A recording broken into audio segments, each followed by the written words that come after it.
Carol, I just sent you an email from Lynne that accounts are going to be debited today. Yeah, well, it's still not midnight.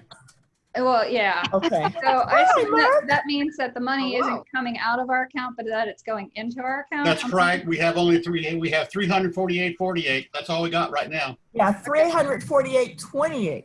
28. Okay, whatever. Do I keep freezing for you guys? Hey, Lynn.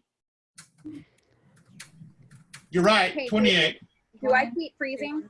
You guys keep freezing. Oh my God. Mark, I have followed up, and I'm just waiting. I just want you to know I have followed up. So I'll get in touch with you as soon as I hear some kind of response. Okay. Yeah, I know at this point it's basically a waiting game. Yeah.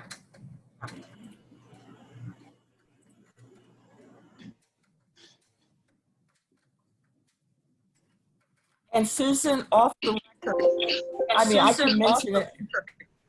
I can mention it in my report, but Walnut Hill Park is going to be the next site for a noise wall. I know we mentioned that. So you might just kind of think about how to do it in terms of getting signatures during COVID. Pine Hills is doing that right now. So I have to get signatures? They have to have 51% of the affected people. No. Like against where the freeway is. So 51%. Of the affected that are against the, okay, you want me just who are abutting the freeway. What's that? I just is that 70?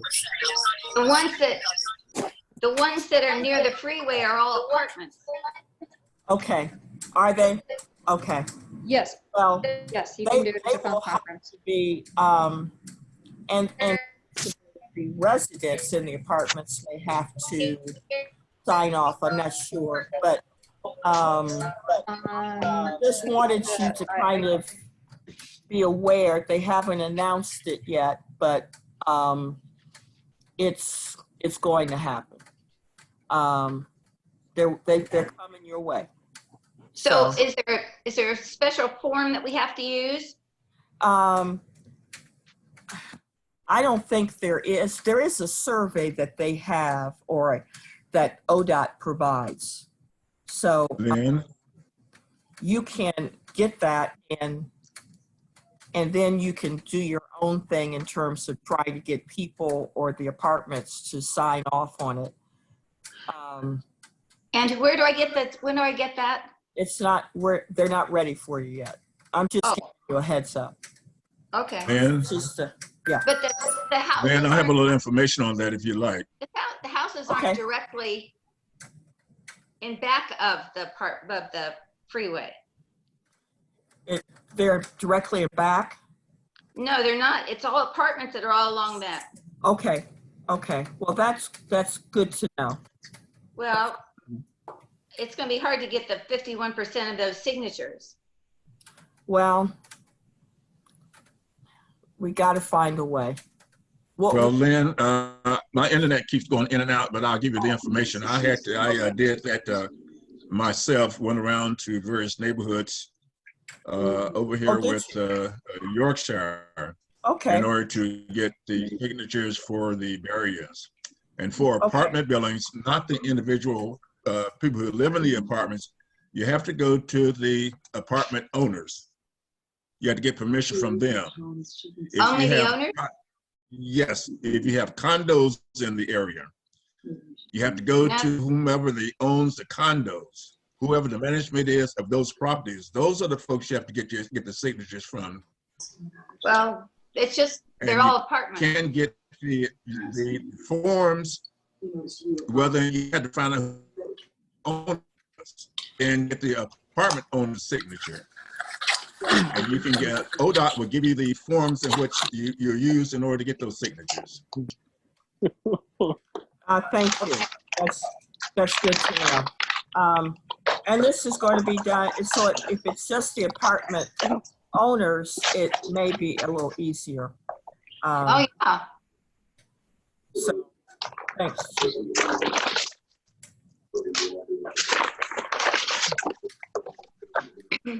Is it just the ones, excuse me, is it just the ones whose backyard are to the freeway? In terms of Pine Hills, they said those that are just abutted. Okay. So I don't know how far they go in. Lynn, I just, Officer Pohl just called in. And I was just talking to him, and he is out of town driving on his way into town, and I just sent him the link on his phone just to dial in.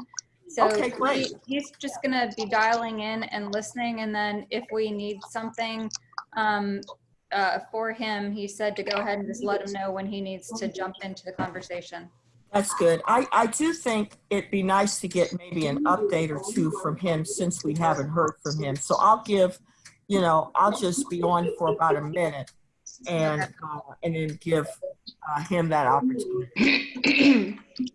I'll just run through what I have. Okay. That's. I think it's important that we connect. Really quick, in case I get disconnected again.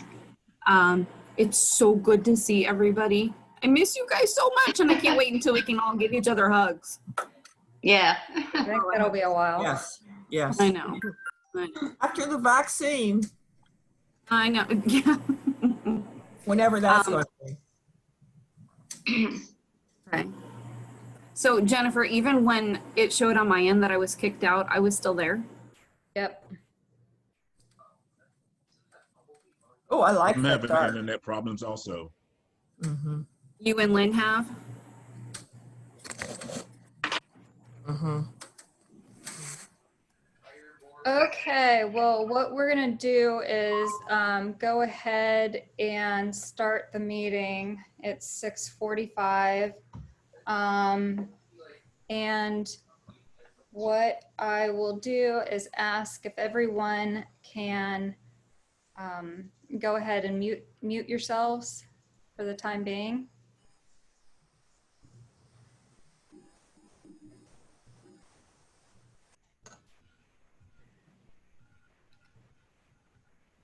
Okay, and we'll go ahead with a call to order. We'll do the Pledge of Allegiance, our roll call, approve our meeting minutes, and then we'll move on to the only zoning that we have tonight. I pledge allegiance to the flag of the United States of America and to the republic which stands, one nation, under God, indivisible, with liberty and justice for all. Okay.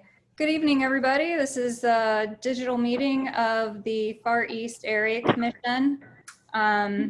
For those of you, just so everybody knows who's here, the one phone call that we do have at the bottom of the screen that would that's showing up with the last four numbers of 7654, that is our community liaison officer, Officer Pohl. He'll be attending the meeting and listening. Can we have roll call, Jean? And commissioners, please unmute yourselves for the roll call. Okay, roll call. Commissioner Chamberlain. Here. Commissioner Monahan. Here. Commissioner Johnson. Here. Commissioner Marshall. Here. Did I hear Larry? Yes.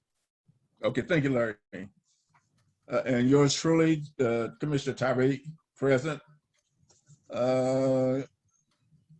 Commissioner Jones Harris.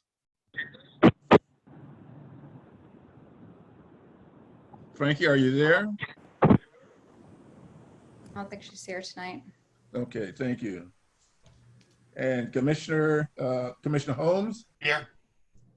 and Commissioner Dudley. Here. Okay, thank you. All right, thank you, Jean. My I pleasure. am hoping that everybody's had a chance to review the meeting minutes from June. They were posted on our webpage, on our Facebook, and should have been sent out by email as well. If everybody's had a chance to review them, can I have a motion for approval of the meeting minutes? I make a motion to approve the minutes from July 7th, 2020. Oh, not July. What's it? Last month's meeting. June? I second it. Sorry. Okay. Dudley first. Johnson second.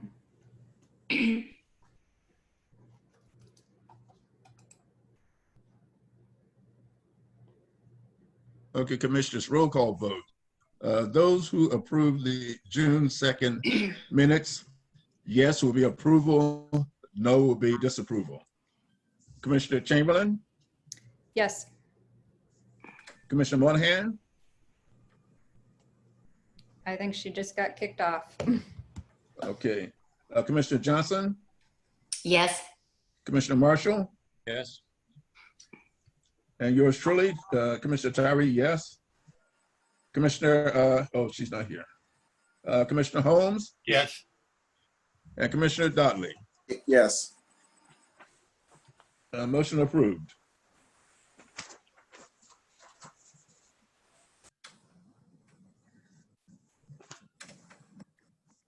Okay. Larry, do you want to start us off with an introduction of Z20-014? Yeah, Z20-014 is in regards to, we refer to it as Green Earth 2932 Brice Rd.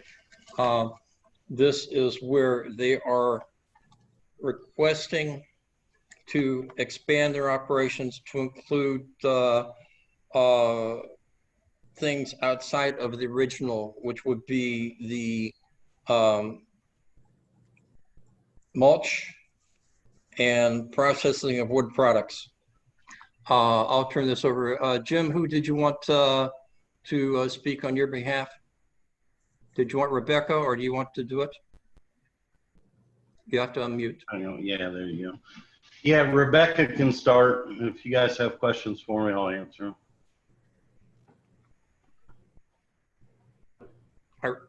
So Rebecca, would you give us an outline as to what the application is for and what the intention is? Yes, good evening. My name is Rebecca Mott with the Plank Law Firm. Can everyone hear me? Yes. Great, great. Our address is 411 East Town Street, Columbus, Ohio, 43215. The zoning is for just a change, a slight modification to the zoning text that has already been approved for the site. And it's just to change Z14035, which is the previous zoning, as well as the BZA 16112, which was the special use permit that already approved the wood processing. So this really just changes the zoning text, the limitation text, to include the storage and processing of all the wood products that you see in the permitted uses. Again, this is to conform it to the special use permit that has already been granted, but it just means we need to modify the zoning text a little bit. So again, the zoning text provides for the processing of all the wood products that you see in the permitted uses section, which is section 1. And then the prohibited uses stay the same, and that is in section 2. The section 3 development standards and commitments the owner made in the original zoning would still apply. And I would like to read through those because they're very, very important. There is an existing 50-foot buffer zone that's placed along the south property line, and that is closest to the residentially zoned properties to the south. Excuse me, I thought that was 150 feet.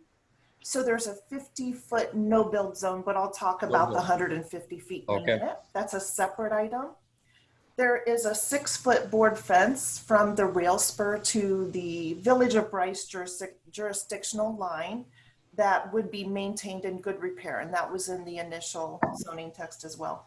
There will be no grinding operations whatsoever that take place on the weekends, and the hours that does take place is between the hours of 5 p.m. to 8 a.m. on the weekdays. So the grinding operations cannot take place within 150 feet of residential, which is the southern property line, and that will remain in this zoning text. And the shingle grinding operations that currently exist on the property can only take place in an enclosed building, so that's going to remain. Now, these conditions and commitments do comport with the C2P2 planning guidelines and principles. So if you were to go to page 47 of the C2P2 guidelines and principles, that talks about the industrial and warehouse zoning districts. And basically they talk about industrial development should be designed to minimize or mitigate impacts on adjacent uses, especially residential, which we're doing that. That's through buffering, screening. We have the fence, we have the no build zone, and we have the 150-foot residential buffer for the grinding operation. So also we should follow applicable commercial design guidelines, and that's only applicable if you're building a new building, you know, and you're going through a new build process, which is not happening here. Also, we have a item in the C2P2 planning principles talking about loading, storage, and other external activities that generate noise or other impacts should not face the public right-of-way, which we're not, and we have that fully enclosed and screened within a building in terms of the shingle operation grinding. So that again is something we can comport with in terms of the C2P2 planning principles. And obviously the industrial areas should be maintained as job centers, and we certainly are creating and keeping jobs on site.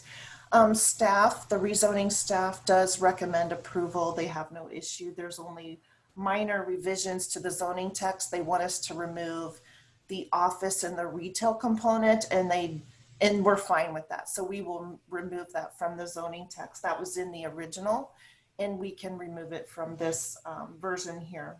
And we'll do so before we go forward to the Development Commission. And also they had a change to the traffic commitment. There was something about, I think, granting the right-of-way dedication, which has been done. So we can remove that from the zoning text. And those are the only comments. The Planning Division also supports the proposal. Traffic had just the comment about the traffic commitment in the zoning text. Staff approves of the zoning change with this limitation text modification. And so we really have no other, comments from the city. So with that, we'd like to just answer your questions, and Jim's here. Okay. And Julia might be here also. As I'm seeing this, I'm looking at the March 26, 2020 application Z20-014, and it's referring to the Far East Use Plan 2018, which recommends industrial and warehouse uses for the site. And they say, which fall in line with the proposal, all right? Actually, this is classified as a junkyard, a salvage and junkyard. This is a little bit different from being an industrial warehouse. Prior to the 2018 use area plan, it was referred to as light manufacturing, to be for office and warehouse and light industrial. And now this is, I guess one of the classic statements I found was going back to the 2014, where a statement on the staff report was indicating that the purpose of the application, which I do believe was the Z14035, was basically to make legal what was being done without the city permission. Because if I can remind you that what happened was that Chair Chamberlain saw the operation, actually got a cease and desist in July of 2014.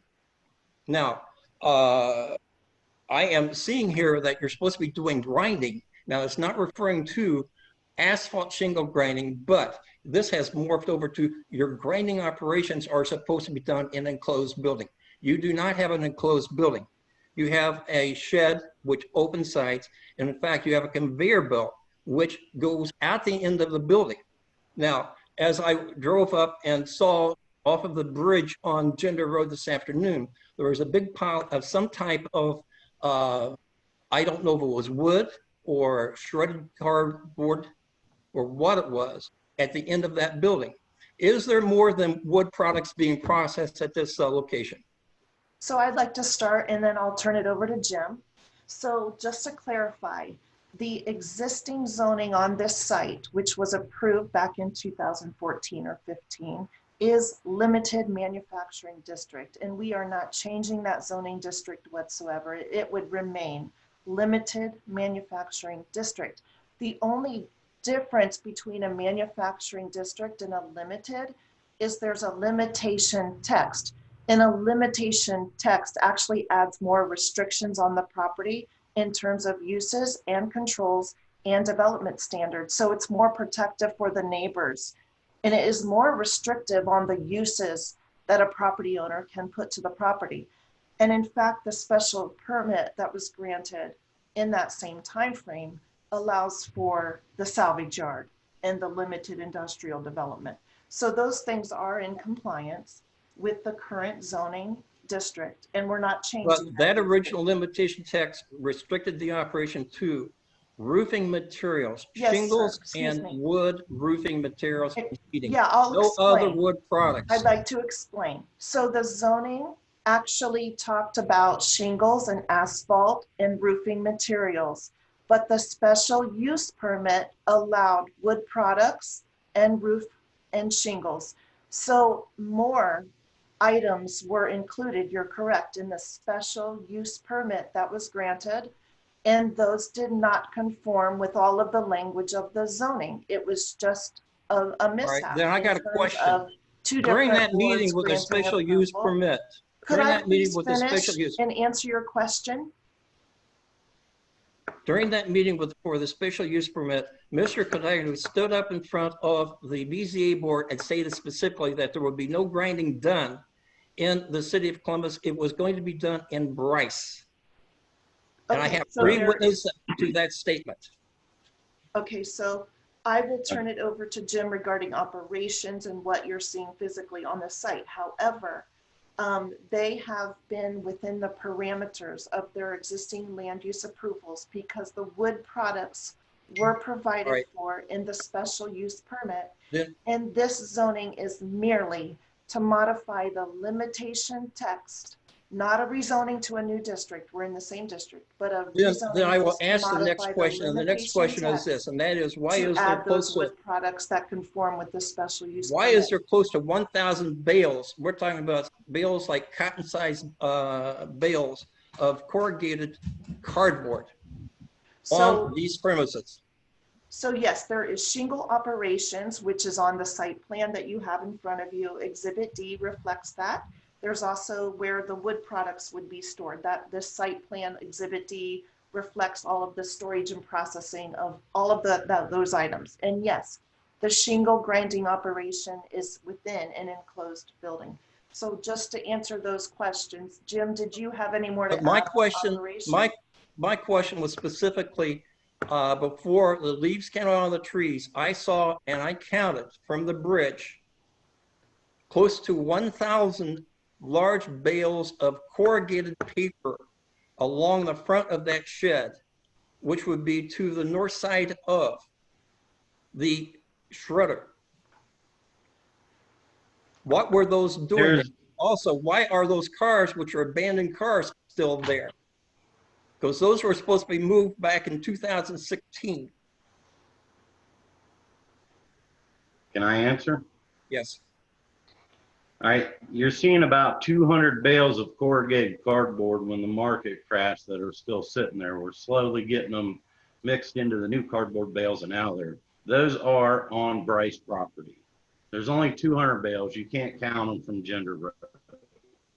If you want to meet me on the property, we're more than welcome to walk up there. Okay, there is one car back there, that's my brother's. It's been sitting there forever. I just have not scrapped it. It's not hurt nothing right there. I'll move it.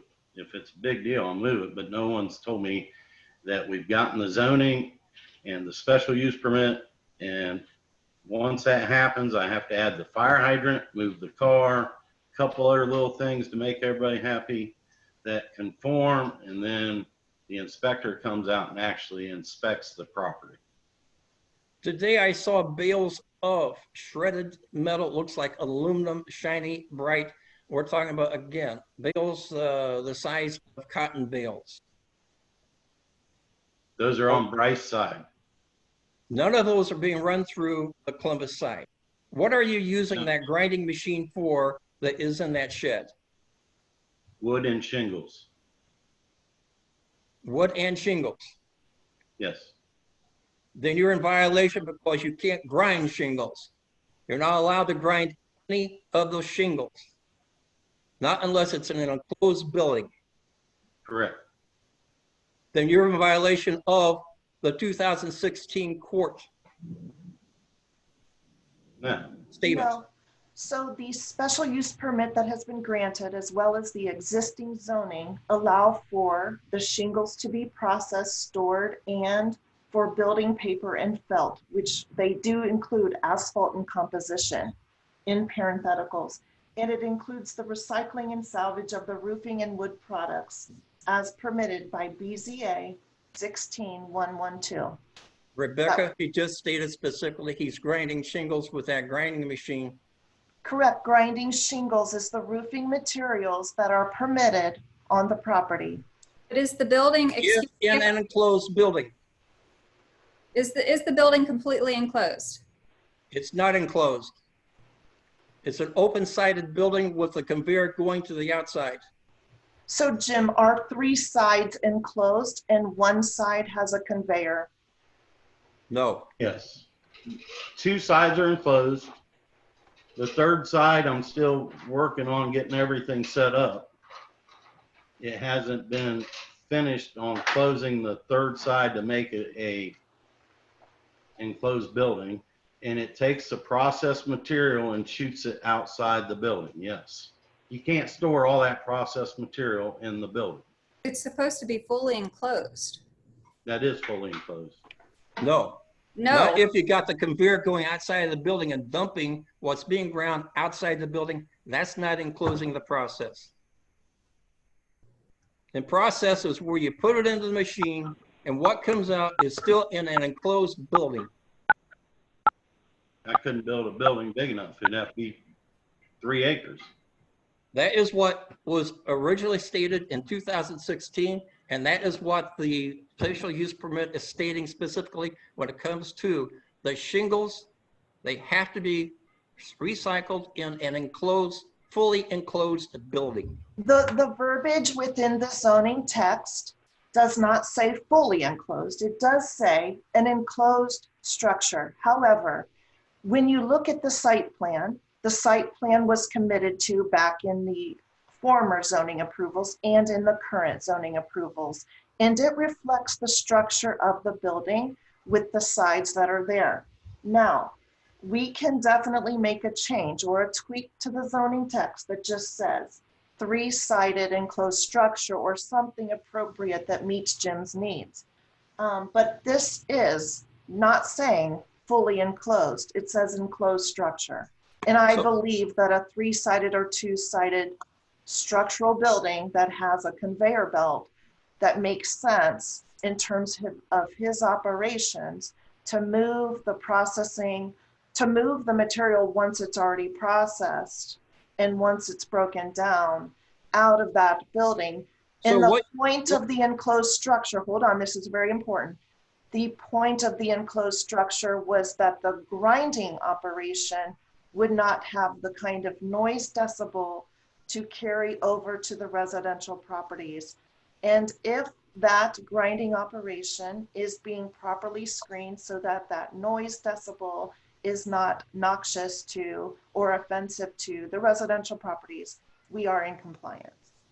The reason for enclosure of the building was originally when you're doing the shingle grinding, you have a substantial amount of dust that's being created. And when you grind things up and throw them out on a conveyor belt. But going back to, and I lost my train of thought there. Basically, what was I thinking about? I was thinking about the grinding operation. When we grind the shingles, we add water. There is no dust. Minimal.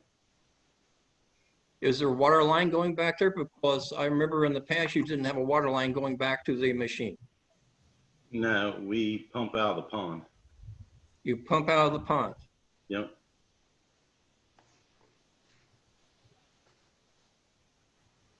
Now, where's your pump house? Is that going to show up on the, your pump house and your pump line should be showing up on the auditor website aerial photos? It's not like that. It's a little 2-inch pump and it sits inside the building. Mm-hmm. Okay. Where's the residue going? Residue water?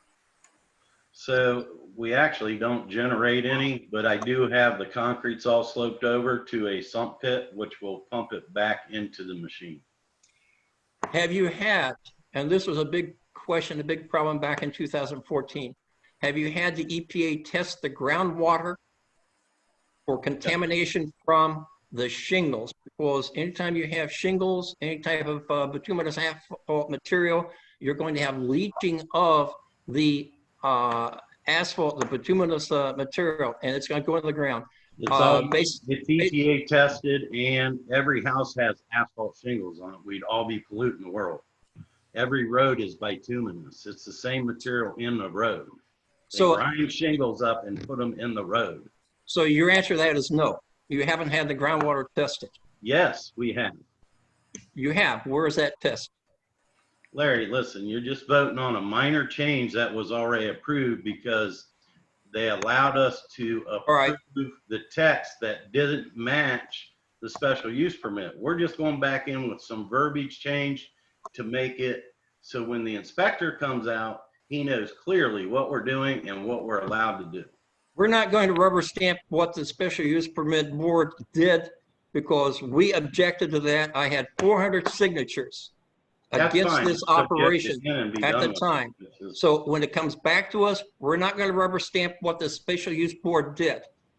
It's going to come back to us and we're going to handle this the way the FEAC. We're not going to approve something that the special use board did.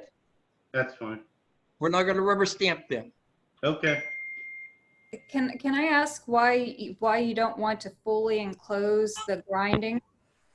That was one of the biggest issues that the homeowner had that sits behind the property was not just the noise, but it was the dust as well and the contaminants that went onto her property. So that was the reason behind fully enclosing that grinding process. I mean, materials going in and out. I got equipment that drives in and out to put the material in the grinder. I mean, it's an enclosed building.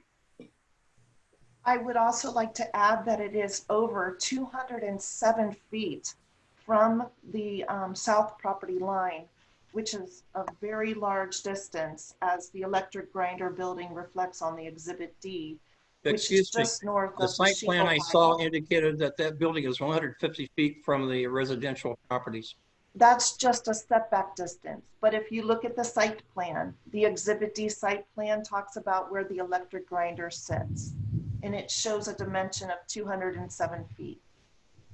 So it's well beyond the 150 feet that we have designated as a requirement to stay out of in terms of the initial zoning approval and this zoning approval. Jim, or zoning application. Hope you don't mind if I call you by your first name because I cannot pronounce your last name. Okay. Basically, based on Jim's definition, if he's got 2 walls up, it's an enclosed building. No, we need 3 sides. Yes. 3 sides encloses a building. Yes. And if I go back into the 2016 board literature, you're saying that I'm not going to come up where it says fully enclosed. Yes, we have made the changes to the limitation text this office has, and this office did not tweak those commitments that were in the prior text. So the language stayed the same and carried through, which means it was approved with just enclosed structure, not fully enclosed. So I'll go back to my statement. That was back in 2014. The BZA staff had a notation there that the purpose of the application was to make legal what was being done. So that's what you're doing now. You are trying to make legal what has been done for the past couple of years. Now we're trying to get the limited text and the special use permit the same. That's correct. So his That's all we're wood doing. products operation is already approved under the BZA special use permit granted in 2014. The So it's an special use approved permit use. permits asphalt, shingle, and roofing material grinding. It does And not. wood products. And wood products was in the special use permit language. But then you revert back to the actual, what is stated by the application, and the limitation text specifically is restricting it to asphalt roofing materials.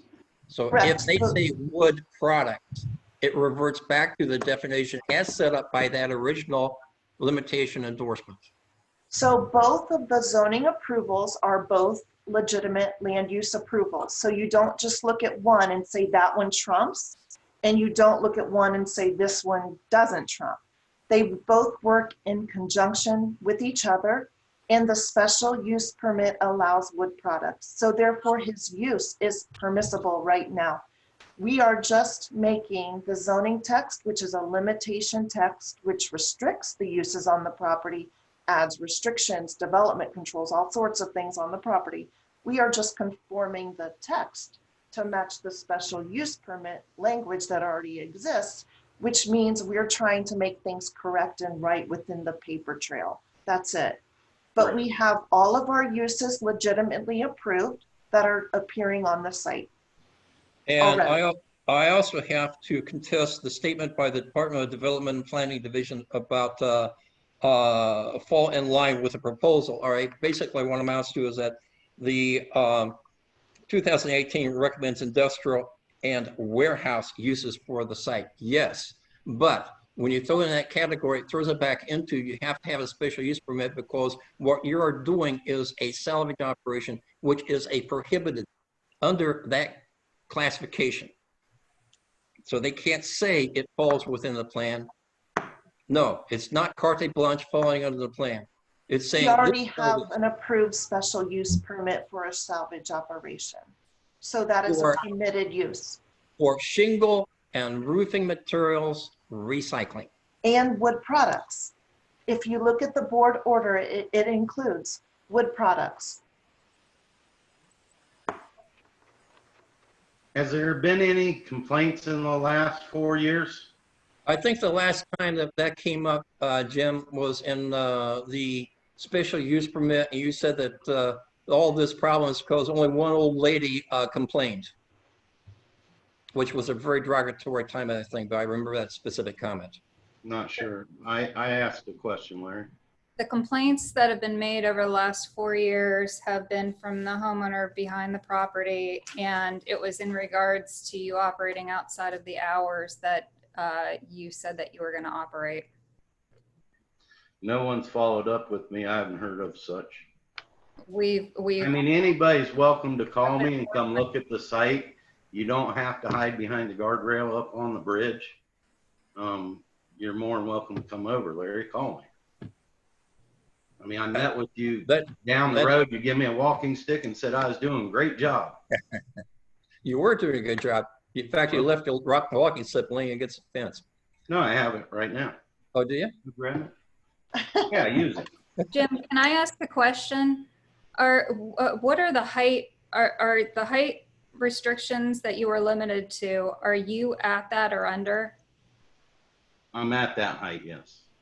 I would have to say that, you know, you have attempted to be at that, all right? The EPA inspector court hasn't challenged you because you could be at 12 feet or 13 feet, but who's going to be picky on that? You know, you do have it. See, Right. that's a nice hiking stick. Those actually go for $50 at Hocking Hill. Thanks, Larry.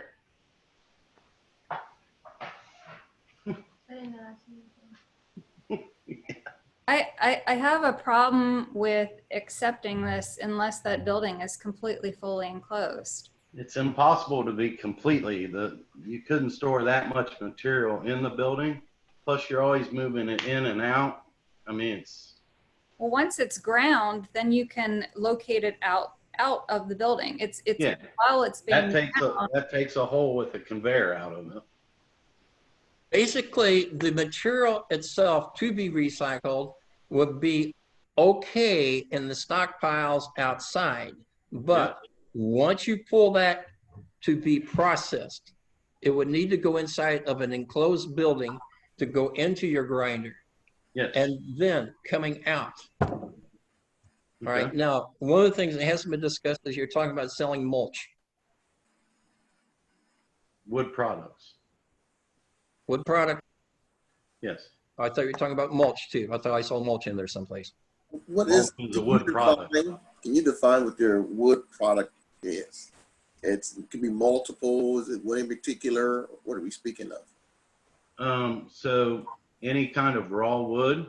We don't do treated wood or like painted or stained wood. We grind it up. Current use is mulch. I mean, it could get ground up as smaller for chicken coop, stuff like that. But there's different boiler use, you know, it takes a little bit bigger chunks. But it's all kinds of wood. Crate wood, pallet wood. So you're grinding up the pallets to make mulch? Currently mulch, yes, is the wood product. Mulch is a wood product, yes. Right, yeah, right. So you're grinding up the pallets because you have a lot of pallets on site. Yeah. Is the wood supposed to be coming just from roofing materials though? No, we gather from, I mean, we get a lot of pallets from roofers. Shingles come on pallets. We get pallets from the pallet yard.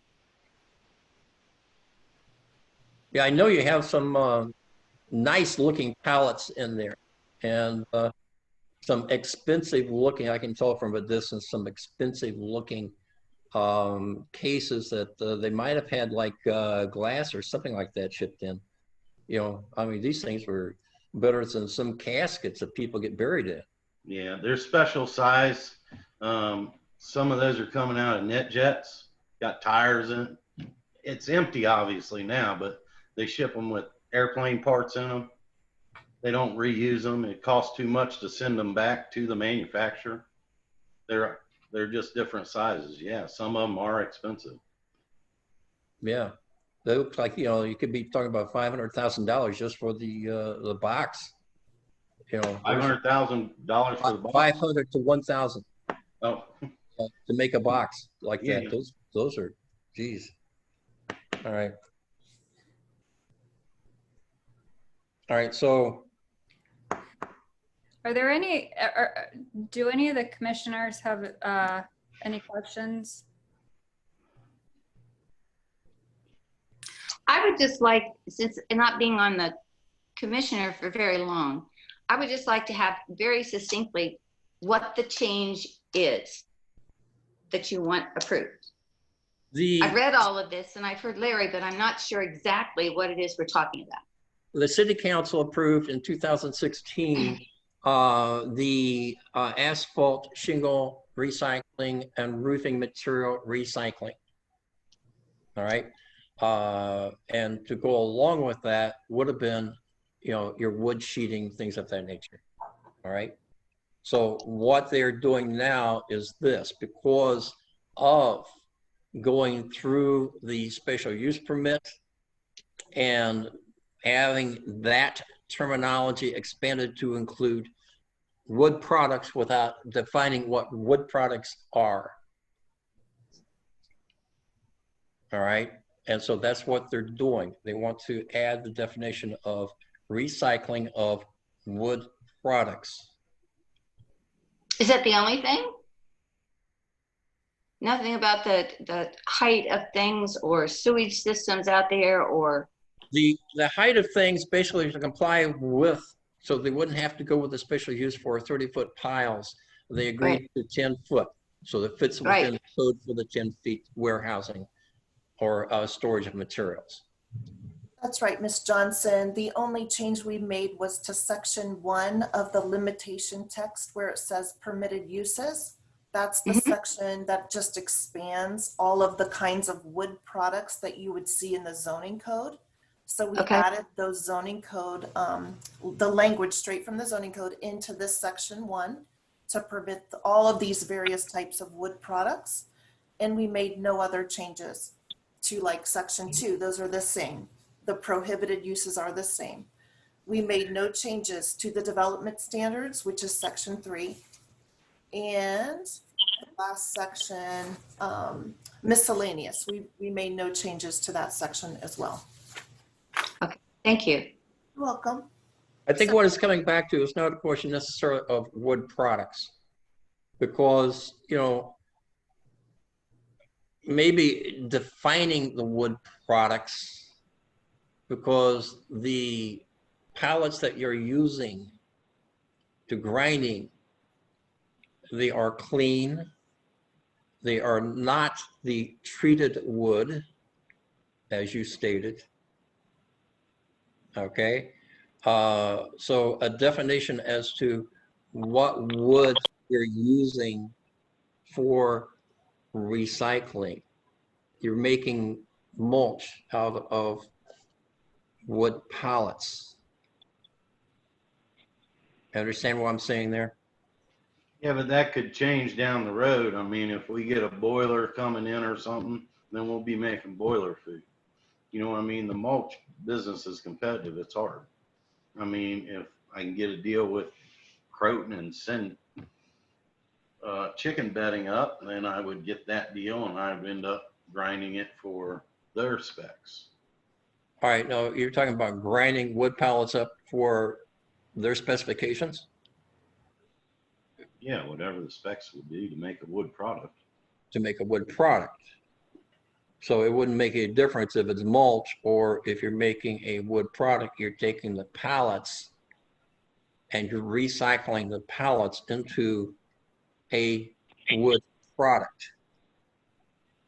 Be it, you know, basically I would hope that you would have some type of magnetic metal system to pull the nails and things out of the, mulch, but you know, I understand what you're saying there.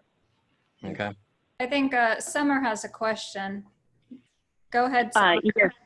Yes, I do. This is Commissioner Moynihan. I apologize, everyone. Difficulty with the video. So my question would be going back to the specification of the building being enclosed. When you say that it's not capable of being fully enclosed, all 4 sides, you're speaking because of the conveyor belt. Are you saying that you want to leave one side completely exposed or have it partially enclosed with just a cutout for whatever's coming out on the conveyor belt?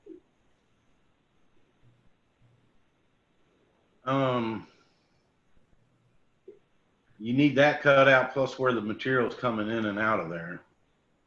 I'm not sure. Okay, so you're speaking of an entryway where the building would be fully enclosed with the exception of an entryway and an exit for the conveyor belt.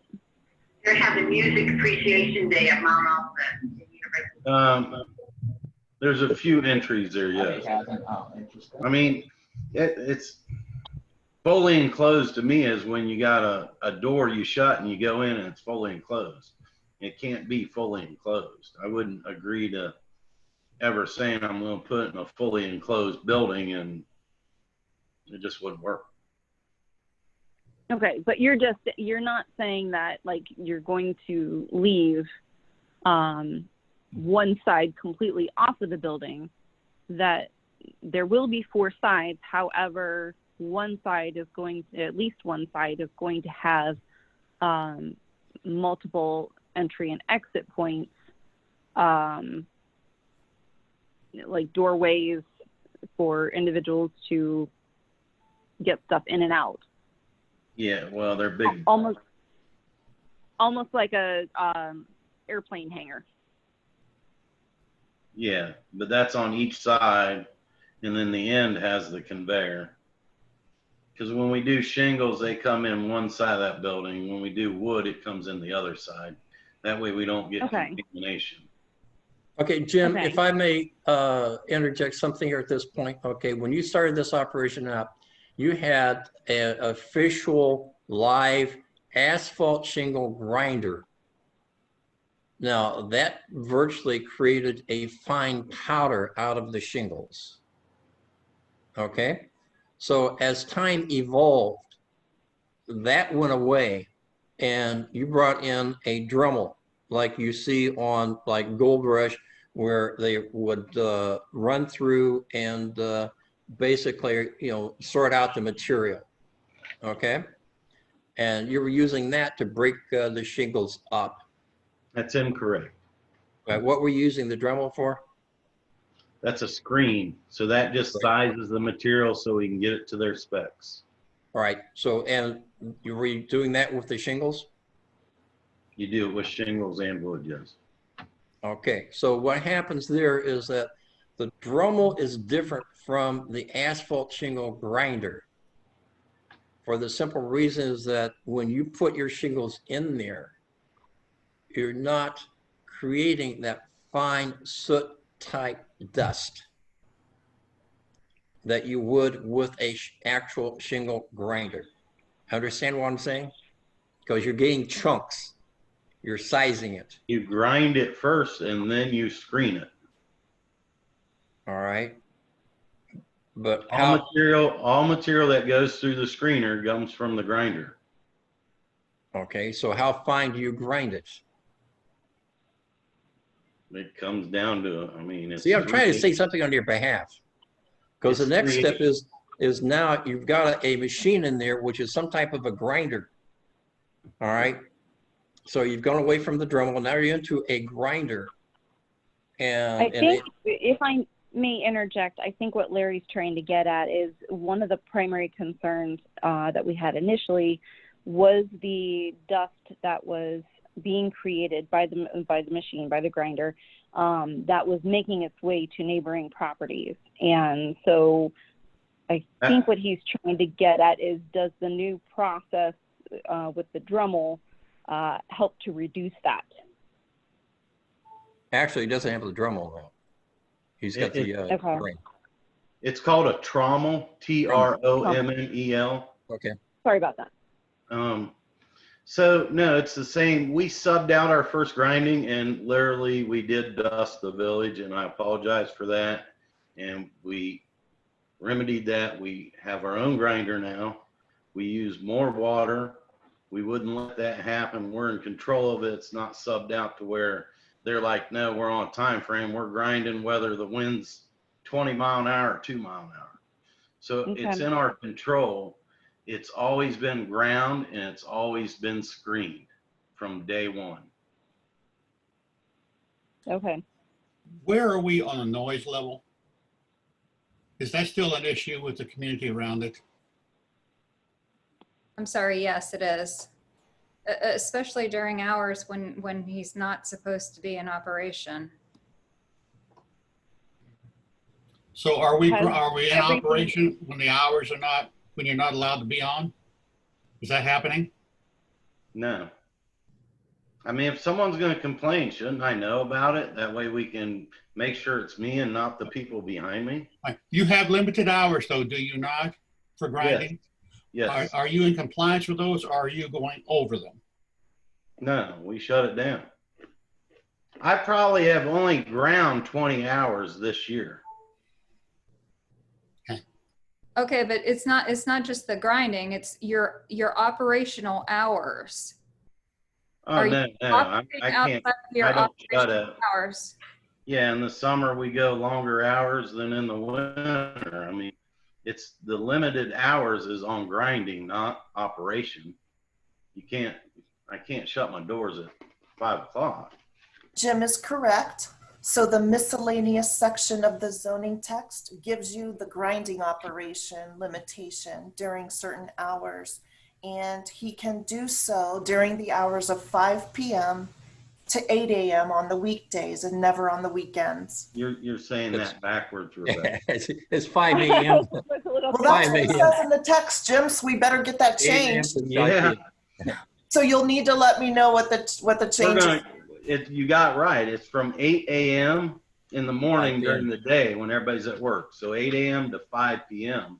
we can grind. I think it doesn't the way say that in reads, the text. Okay. I So think we the need to text reads, there's no grinding between 8 p.m. and 5 a.m. I'm saying that wrong. Between 5 p.m. and 8 a.m. there is no grinding. And I thought that's what the text says. You're right. Yeah. I thought I said that. Did I not say that? Yeah, you're saying grinding is going to take place between. I apologize. It's no grinding operation. Yes, that's how the language starts. Okay, we're fine. Yes. So then if I may, I guess one concern would be is having that operation in such close proximity to residential homes. My concern is not everyone works during those hours. We do have night shift workers in our communities. And, you know, I don't want this to be something where, oh, you work night shift, I'm sorry, you're kind of out of luck. It really poses that question because allowing it to be in such close proximity is what is hurting us with that noise. So I don't know how to remedy that. You're talking about 2 residents. All right. It There's doesn't only 2 matter. residents. Summer, It doesn't matter if it's 2 residents or 1 resident.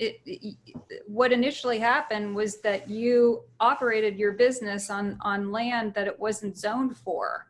You picked that property and set up shop on it.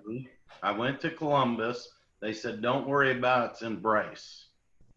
It wasn't in Brice. I didn't know that. I went to Columbus. You should have known that. You bought the property and you set up shop on it. I was renting it when I bought it. The landlord didn't say anything. It was operating as a lumber yard for 30 years. Yeah, but lumber yards are commercial, not industrial manufacturing. It was never zoned, Larry. For City of Columbus, correct. It was not zoned. It was rural residential for annexation.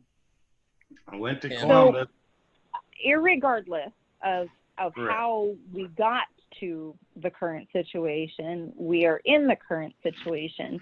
And I understand that while it might be 2 residents that are concerned, as Commissioner Chamberlain said, it doesn't matter if it's 2 residents or 20 residents or 200 residents. The fact is that by approving such a small, you know, a distance between, if your business was something other than grinding, if it was something that didn't require, you know, the noise level that it does, I would definitely be more inclined to say, okay, let's do this. My challenge is just we do have to absolutely represent all members of the communities, and just because they don't actually sit within the city of Columbus doesn't mean that. All right, Summer, I don't want to muddy the water or anything, but Jim, as I'm seeing the way you have that building set up, you have a 10-foot storage pile of shingles, which would act as a sound buffer between that operation and the adjacent residences.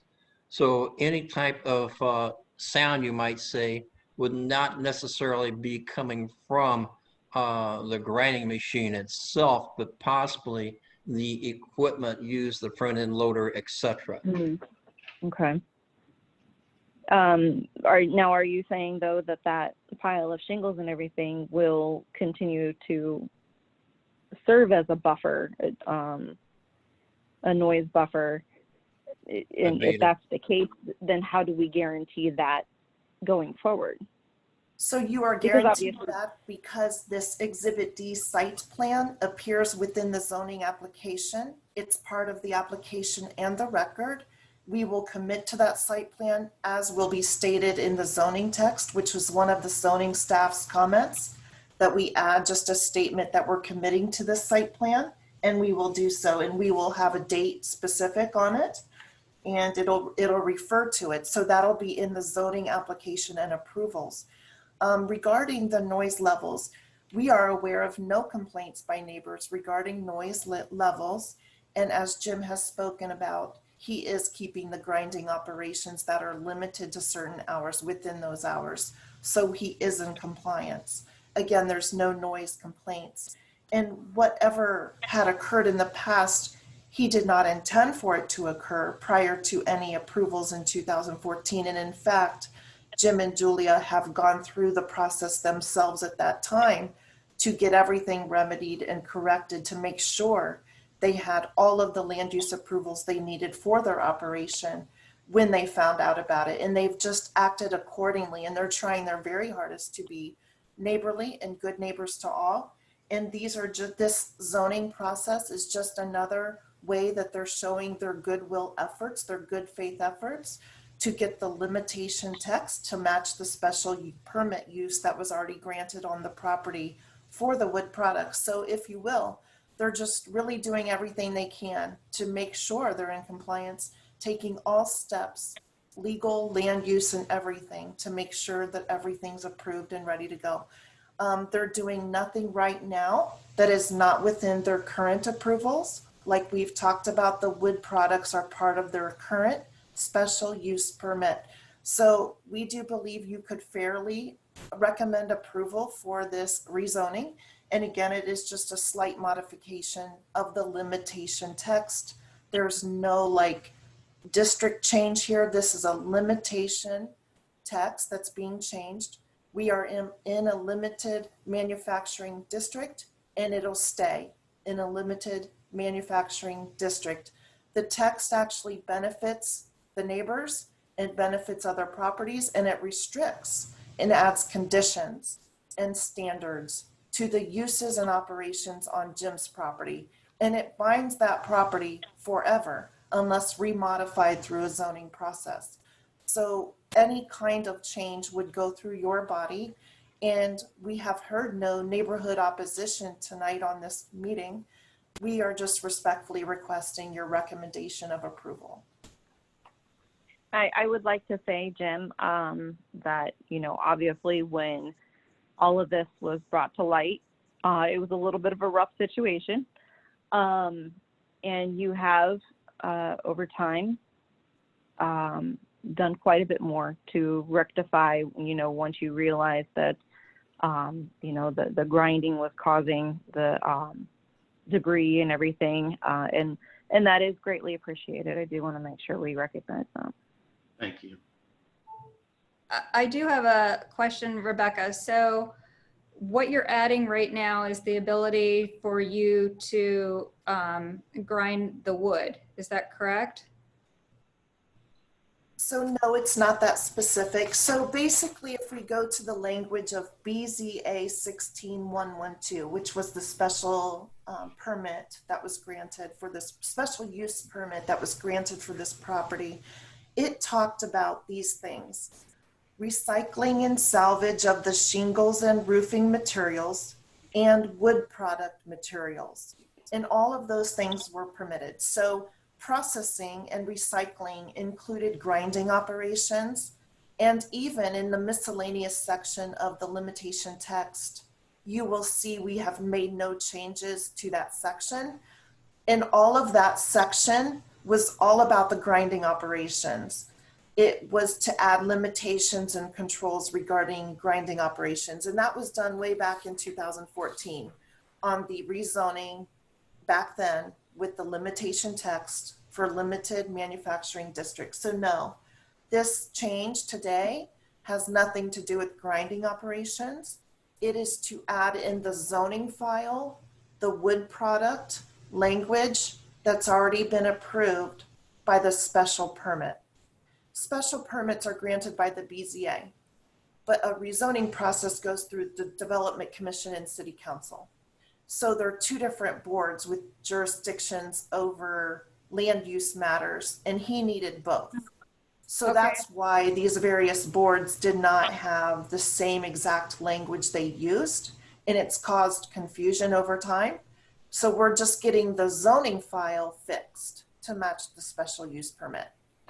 But if one board didn't okay it and the other did, is that what you're saying? So now you're rectifying it so both boards are approving it? So it is an approved use. It's permitted right now in the law because he has a special use permit granted in 2016 for the wood products, which includes recycling and processing of wood products. So it's an approved, permitted use, legal use right now. But you're right that the zoning process did not include it back in 2014. It was just the 2016 special use permit that included it. We're just merely making sure they match, that they conform, that there's no question and it's in compliance. But again, legally speaking, he is in compliance with his special use permit, so he's allowed to do what he's doing. It's just to get everything tied up, cleaned up, make it respectful, make sure the limitation text matches the special use permit language so there's no confusion. He's compliant with the exception of no enclosed building. So I think if we could we make a suggestion that we could even from here on out change the limitation text to benefit you in terms of what you're asking for? And maybe we could commit to something, and Jim, you'll have to let me know how the building looks. So if the two sides are open shut, do you shut them as the grinding operations occur? Or how does it work exactly? So we can figure out language that may benefit all on this call. All right, Jim, can we sort of divide the issue here between wood products and asphalt shingle? Because in my mind, when you're talking about grinding pallets and making mulch out of those pallets, to me, in my mind, that's innocuous. You're not going to really have a lot of bituminous and fiberglass powder floating around in the air, all right? You're going to have maybe wood particles, but that's going to be the extent of it if you have it. So you're saying, are you saying to try to separate it? The only thing is, it doesn't really matter if you separate because it's the same grinder, it's the same building. Right. Well, I'm talking about separating the two conversations, all right? Because the way you're set up right now, in my mind, would be okay for the wood products, for the simple reason that they are not that hazardous fine powder dust that was being generated by the asphalt shingle grinder. Now you're saying that you're having the shingles ground? Same grinder, yes. The same grinder that you're using for the wood products? Yes. You're saying that you can actually get the shingles to a fairly fine powder, or does it come out like in chunks that you run through the trommel? It's when it goes through that same grinder as the wood, the shingles come out all ground up. I would say it's 80% is less than half-inch pieces. Okay, so now the distinction here is that you're talking about less than a half-inch pieces, all right? Yes. And when you started the operation back in 2014, you were talking about dust like flour type dust except black. The specs have always been that our shingles have to pass through a 3/8 screen, but a half-inch screen at an angle, slight angle, when it's shaken through that screen, it makes a 3/8 product. It goes from very fine, you know, the little grit on your roof, those are all separated in that pile. There is dust in there, shingle, bitumen dust. There is fiberglass in there, yes, that's separated, but there's also the chunks in there. But what you're doing now, in my mind, seems to be not the way the original asphalt shingle grinders themselves was grinding it down to that fine powder, which was floating all over the area. But what you're doing now, you're getting it ground down to the granule size. Yeah, it hasn't changed. Specs haven't changed. We're using water. We don't do it when the wind's blowing. You know, on a nice rainy day, it's perfect to grind shingles. That's the difference. It's the same operation. We subbed it out. We made a mistake. It was ugly. We're past that. Have we had any complaints since then? The noise is, oh, can you hear me? Yes. The noise is the only thing that we've had as far as a complaint. And it has been submitted to code and it's been called into 311. I don't know why you haven't been informed of it. No one's told me a word. So I would like to know what noise that is and what they're talking about. You know what I mean? Maybe it's something, I've literally only ground for 20 hours in 6 months. So maybe the complaint, I would know if my guys was doing the loader or something. You know what I mean? Jennifer, has Karen indicated the frogs are back? They're back. Yeah. All right. The other people don't understand what that comment was about, Jim. All it amounts to the rest of the commissioner was this, and that is that back in 2014, the fine powder that was basically going all over the Brice area was also settling in the adjacent wetlands, and it was killing off the frogs. Since Jim changed his operation a year or two later, the frogs are back. So you're hearing the tree frogs, you're hearing the bullfrogs out of the wetlands. And so that is an indication of a cleanup of the environment, you might say. Correct me if I'm wrong, Jim. You said you hear no, the frogs. You're 100% right. Her wetlands is a marsh with tires floating in and stuff, but that's a different situation. So yeah. So, but like you said, you know, you've heard the frogs, so the frogs are back. All right. I think Summer, do you have a question? Yes, I was actually interested in what the discussion was going to be about the building. In regards to the text. I mean, it does say it has to be an enclosed building. I don't recall if that's a there's guidelines that the inspector goes by. When he comes out, he's going to measure how many walls are up, and that has to be a certain percent of that building. So it doesn't mean it's 100% closed with garage doors on it. It's just there's a percent. So I mean, I could strategically add a couple more walls and maybe we could get up to like a 75% agreed on.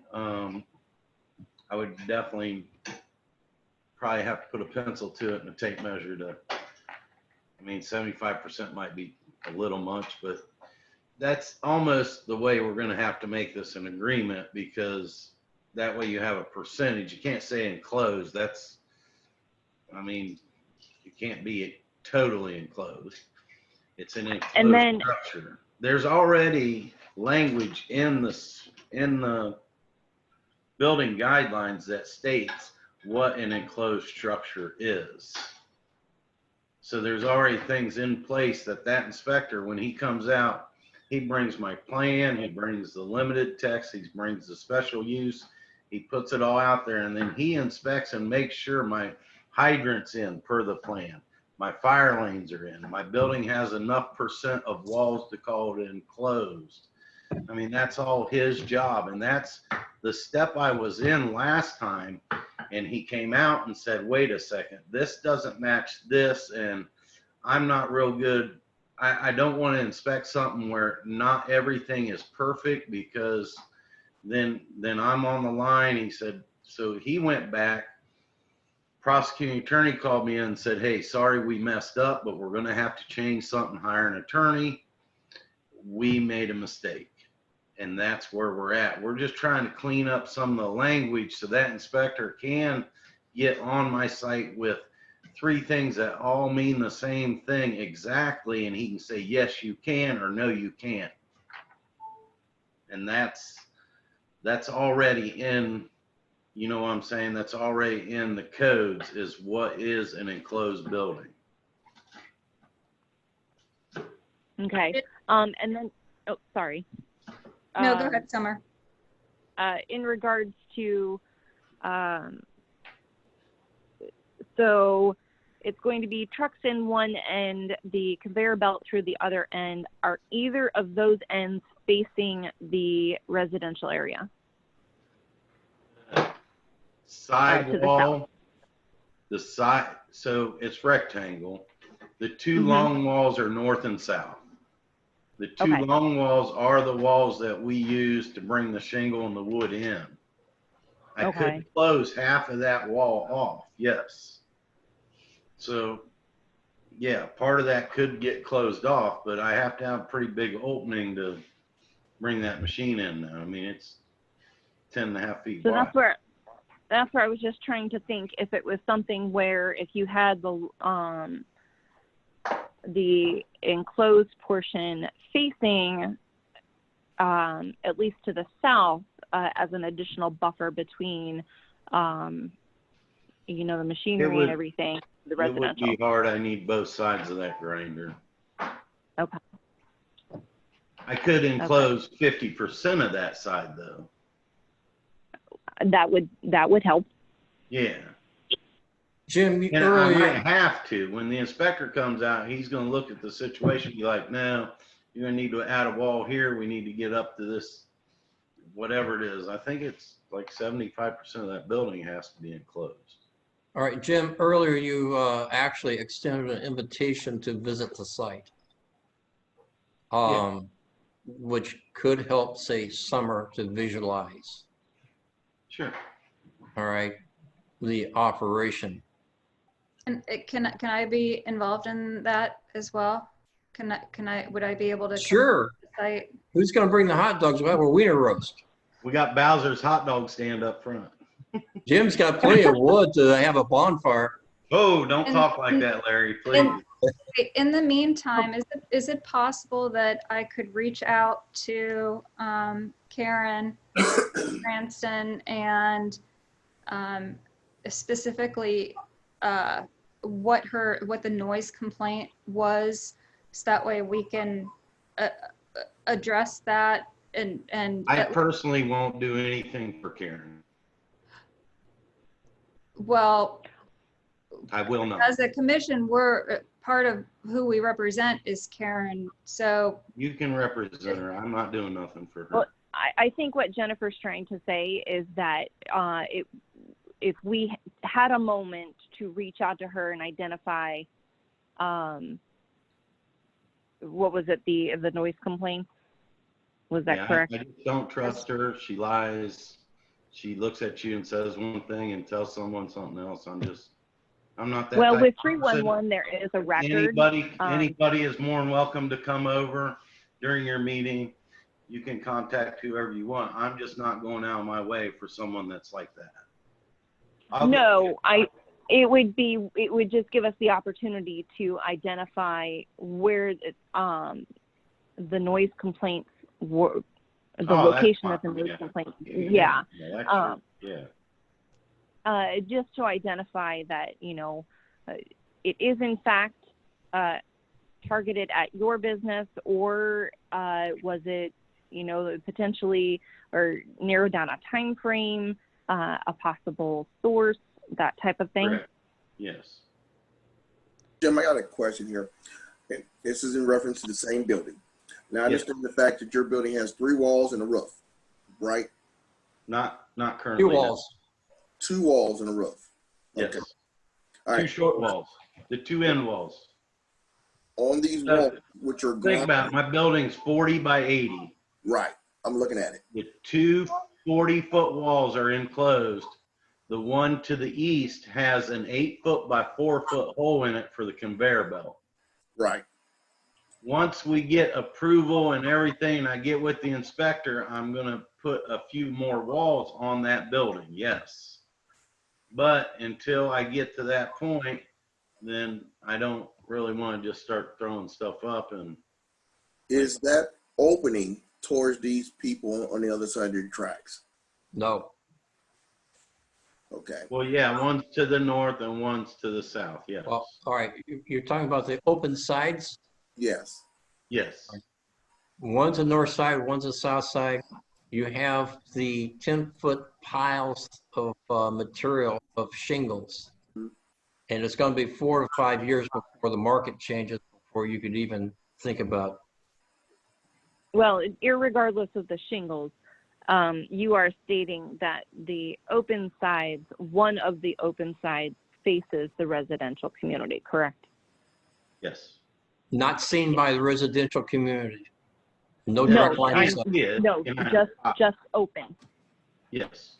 Opening noise and or dust, which I don't know how much dust would come out on a shingle and or your lumber that you're shredding.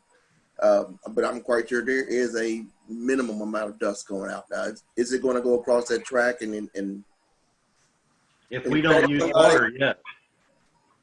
If I would grind dry shingles, it would float through the air for like it did that first time. It was ugly. No, I'm content with the concessions that you've made in regards to the shingle grinding. I just want to ensure that the noise level is not of concern. Keep in mind, this grinder is an electric grinder. It is not a diesel grinder. Correct. I did want to just make one more point. So if there was a complaint filed with the city of Columbus, they would have a duty to go out and investigate or look into that matter. And if there was a violation that was found of noise, there would have been a notice of violation issued in writing to the property owner. And our property owner has not received any such notice at all. So there has never been an evidentiary process or a notice of violation of a noise complaint. And Department of Neighborhoods would be most happy to look into the records of 311 complaints for this area. And it's in the 311 is within Department of Neighborhoods. So we can do that. You give us the information, the time frame, and we'll follow up. As a matter of fact, when Karen had mentioned it, I brought it to the attention of Attorney Dunbar at the time. So I know that the city was aware of it. Do you remember when that was? Prior to the zoning or something? You know what, let me look through my emails. I may have even emailed it to him. I'm not sure if I was on the phone. Through zoning, we limited our hours per the neighbors. I mean, when we first started, we were grinding until 7 o'clock at night. It wasn't when you first started. It was, I want to say maybe it was when the city attorney was had you on the list. You're talking about EPA court. Yeah, I've been on that list for quite some time now. Okay. And Well, just give us the time frame and we'll follow up and we'll get that record for you. Thank you. Right, Thank you, Lynn. Thank you. Hey, Lynn, can you pull your screen down a little bit so we can see you? Oh, okay. Here I am. Oh, that's much better. Are there any other questions at this point? So for summer, if you want to meet out there, I could meet you and Jennifer out there. We could look at the building and see what you think. Okay. Or we can, whatever you guys want to do. I mean, you have to keep in mind there's certain things that aren't done because I'm waiting for the final approval and say yes. And then the inspector comes out There is still some original wood debris from the lumber yard that I have not cleaned up, but I mean, I'm more than welcome to let you guys walk it as is. Okay, that is greatly appreciated. I apologize. My only thing is I will not be available until the 20th of this month, unless someone else is able to do a FaceTime walkthrough in which I can see everything. I'm not in a hurry. I mean, it's entirely up to you. I think Okay. Daryl probably wants to be part of that walkthrough. Absolutely. Sure. Okay. Better than railroad tracks, I guarantee you. Myself, well. Okay, then Okay. can I schedule that with you, or is that Yeah, that's fine.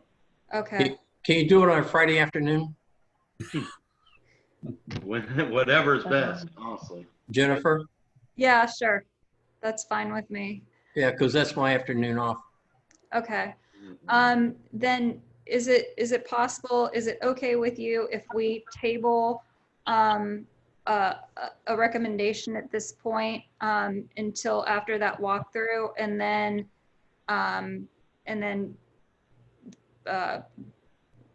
maybe put this on, this is July, if we put it again on August, I'm not sure when our August meeting is, August 4th would be our next meeting.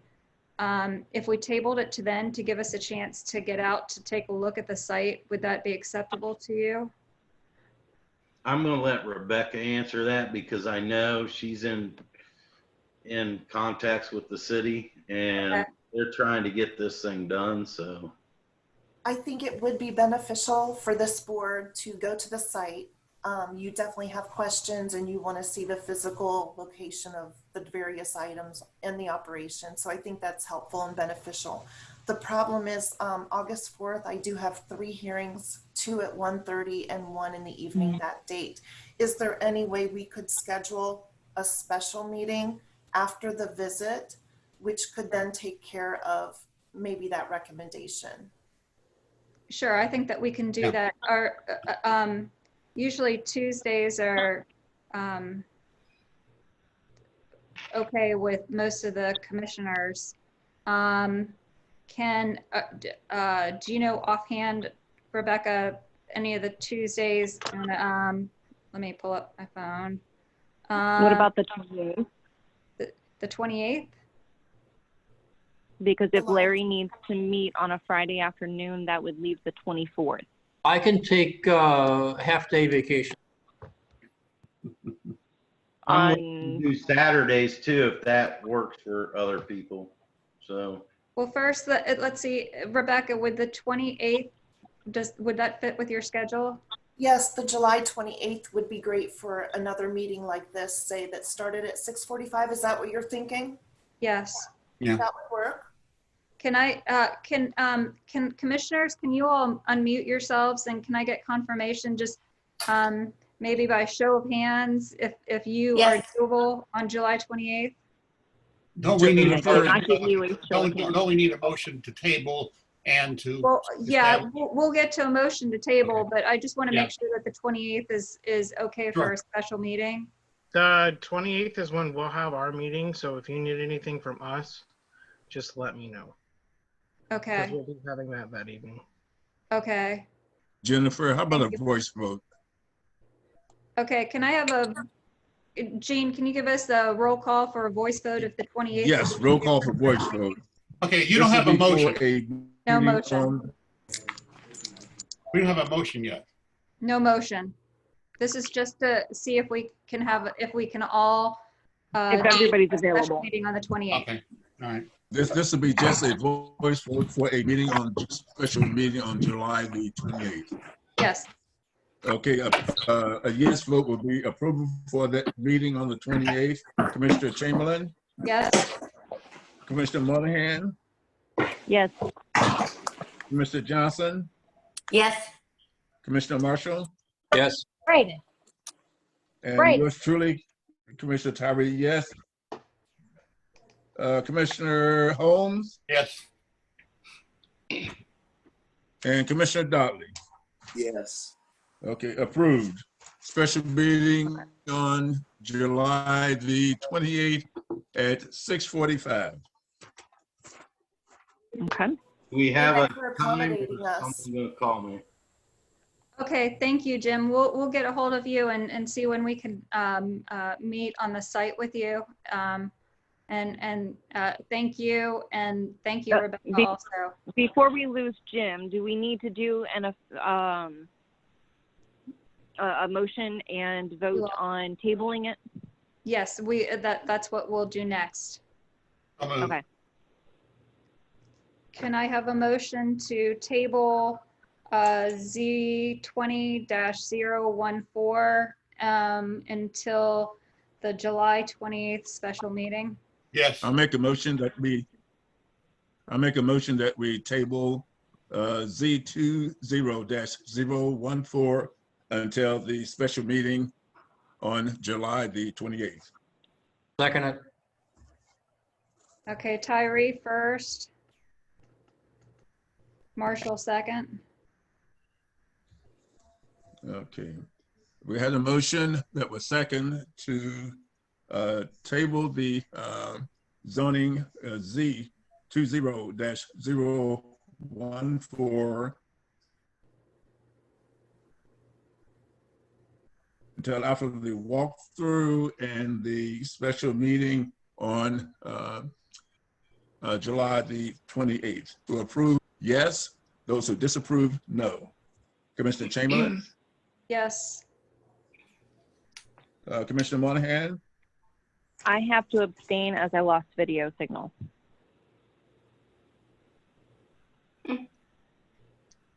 Commissioner Johnson?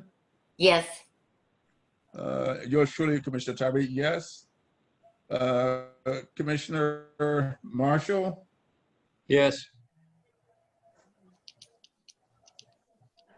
Are you with us, Larry? Yes. He said yes. Commissioner Holmes? Yes. And Commissioner Dunn? Yes. Motion approved. Okay. Thank you, Jim. Thank you, Rebecca. Jim, Thank you very thank you Thank for you. working with the commission. I really appreciate that. Thank Hey, you very that's what much. this We should be appreciate your really time. all Thank you. And you do have my number, Jennifer? I tell you what, I will email you for it. So that way it's not public. I don't want it on. Yeah. And Jim, you notice I didn't put on my Apache choker until after the war passed. Larry. All right, we'll see everybody soon. I'm gonna move that car for you too, Larry. Yeah, it's been there for 5 years. What the hell? Yeah, price of Oh my milk. God. Yeah, I won't have anything to bitch about if you move it. I'll leave it then. All right. Thank you very much. Thanks. We'll see Thank you you. soon. Okay. Mark, are you there? Bye, Rebecca. Bye. Bye, Jim. Mark, Bye-bye, all. do you want us to, do you have an interest on going onto the site as well? I'll be fine based on, I mean, I trust your guys' judgment. So when you guys can figure something out for that and go through, and just provide me with a little feedback, that'd work fine for me. Yeah, Okay. yeah. Mark, originally, because you pick up at those railroad tracks to the south, Right. and you have a large apartment complex in there. Right. And the original dust from that grinder would be floating in that direction. And if something would happen, then that would impact your residents there. Right. Okay. And well, yeah, because we have that, and there's a little portion to the south on where southeastern point touches on as well because of the railroad tracks. Right. So I'm thankful that Chair Chamberlain did include us in the conversation on that, because it is a concerned operation based off what they're operating, and impacting not just you, but since it's where it lies, 3 different jurisdictions. So. Yeah, and basically the only thing I can see would be the potential pollution of the water table from the shingles themselves, because you do have leaching out of oil from those shingles. Don't know what type of condition the lake is there, okay? Because as you know, he stated, you know, hey, you know, they have not had it tested. But at this point, that's going to be eventually draining into a Black Lick Creek. But if they sink something to test the water table, who knows what they're going to come up with, you know? And who's to say it's going to be because of that, you know, stockpile of shingles? Well, Mark, So, I'll be in touch with you as soon as I touch base then with Jim and get something set up, if that's Okay. all right. Yeah, that sounds good. And sorry, I apologize, everybody. Right after we approved the meeting minutes, I meant to introduce everybody on the call and on the video, but I was trying to get Summer the video feed up. I'm so sorry, everybody. And trying to coordinate Officer Poole on the phone call as well. Yes, our director, Carla Williams-Scott, was on here briefly, and I think Toya is still on the call as well. Toya, is there, I'm not sure if you're listening, is there anything that you wanted to add?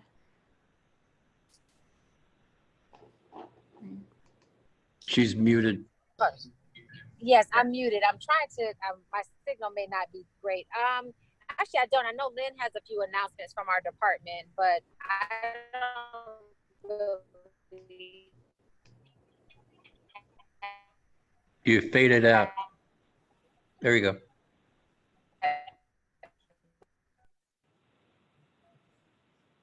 Wow, we're all having problems tonight, aren't we? Yeah. And I can speak to what's going on in Department of Neighborhoods if you can't hear Toya. I'm sorry. I apologize. If you just want me to respond right now, you ready for me? There's a couple of things with Department of Neighborhoods.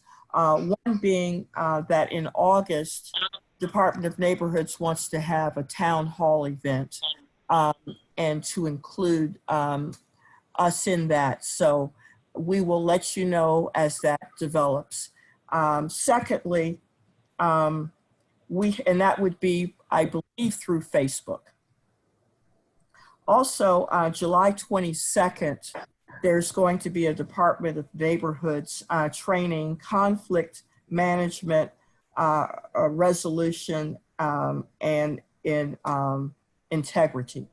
So I think that's a really good topic these days that we could all embrace, and it's going to be July 22nd.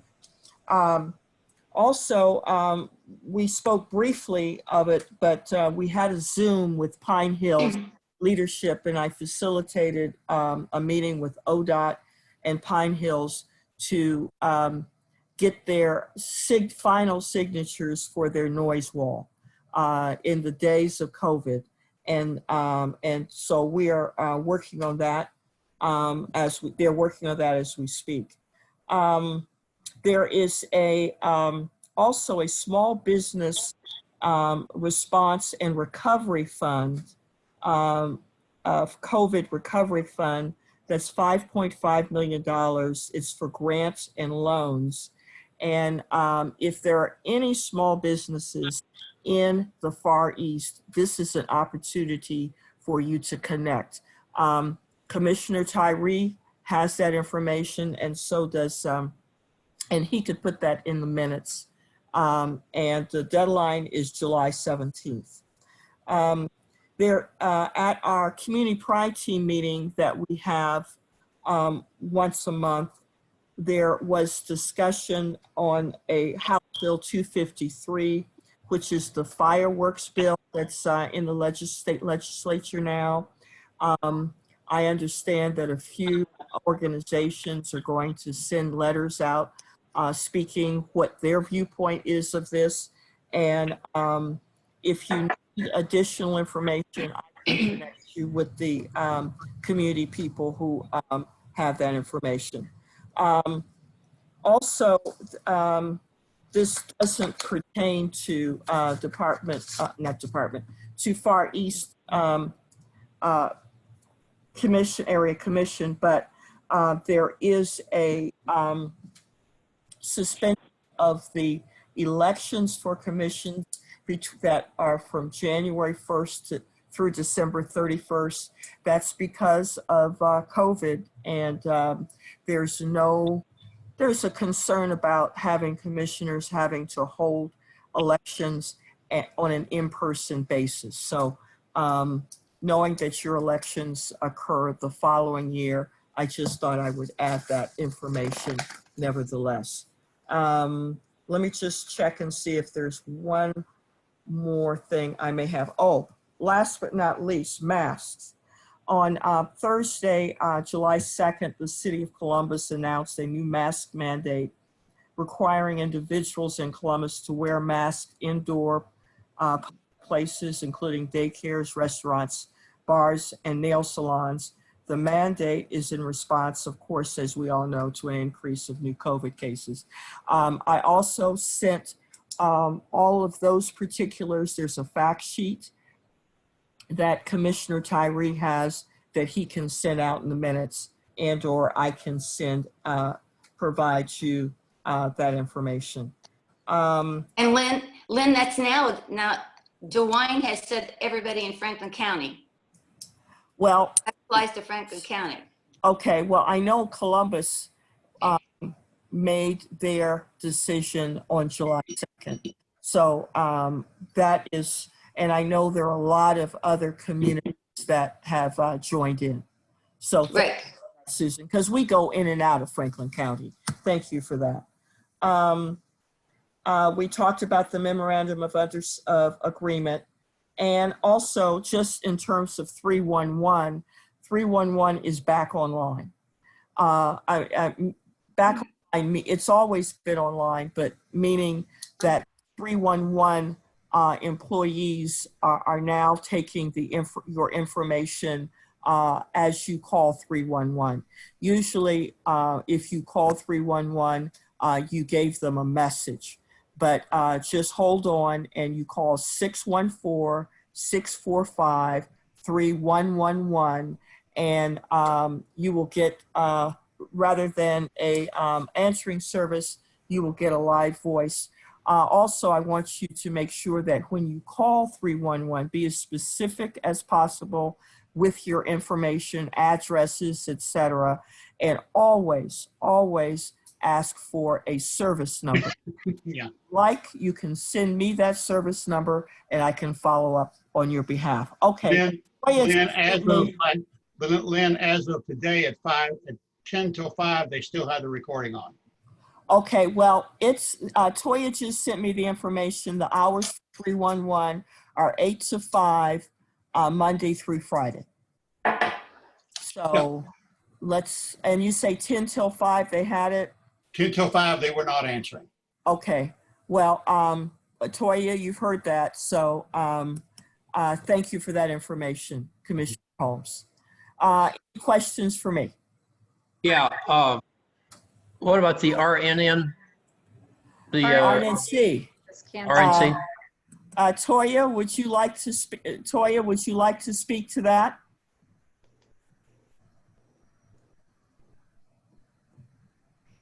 From Toya's phone to everyone. Okay. Uh-huh. All right.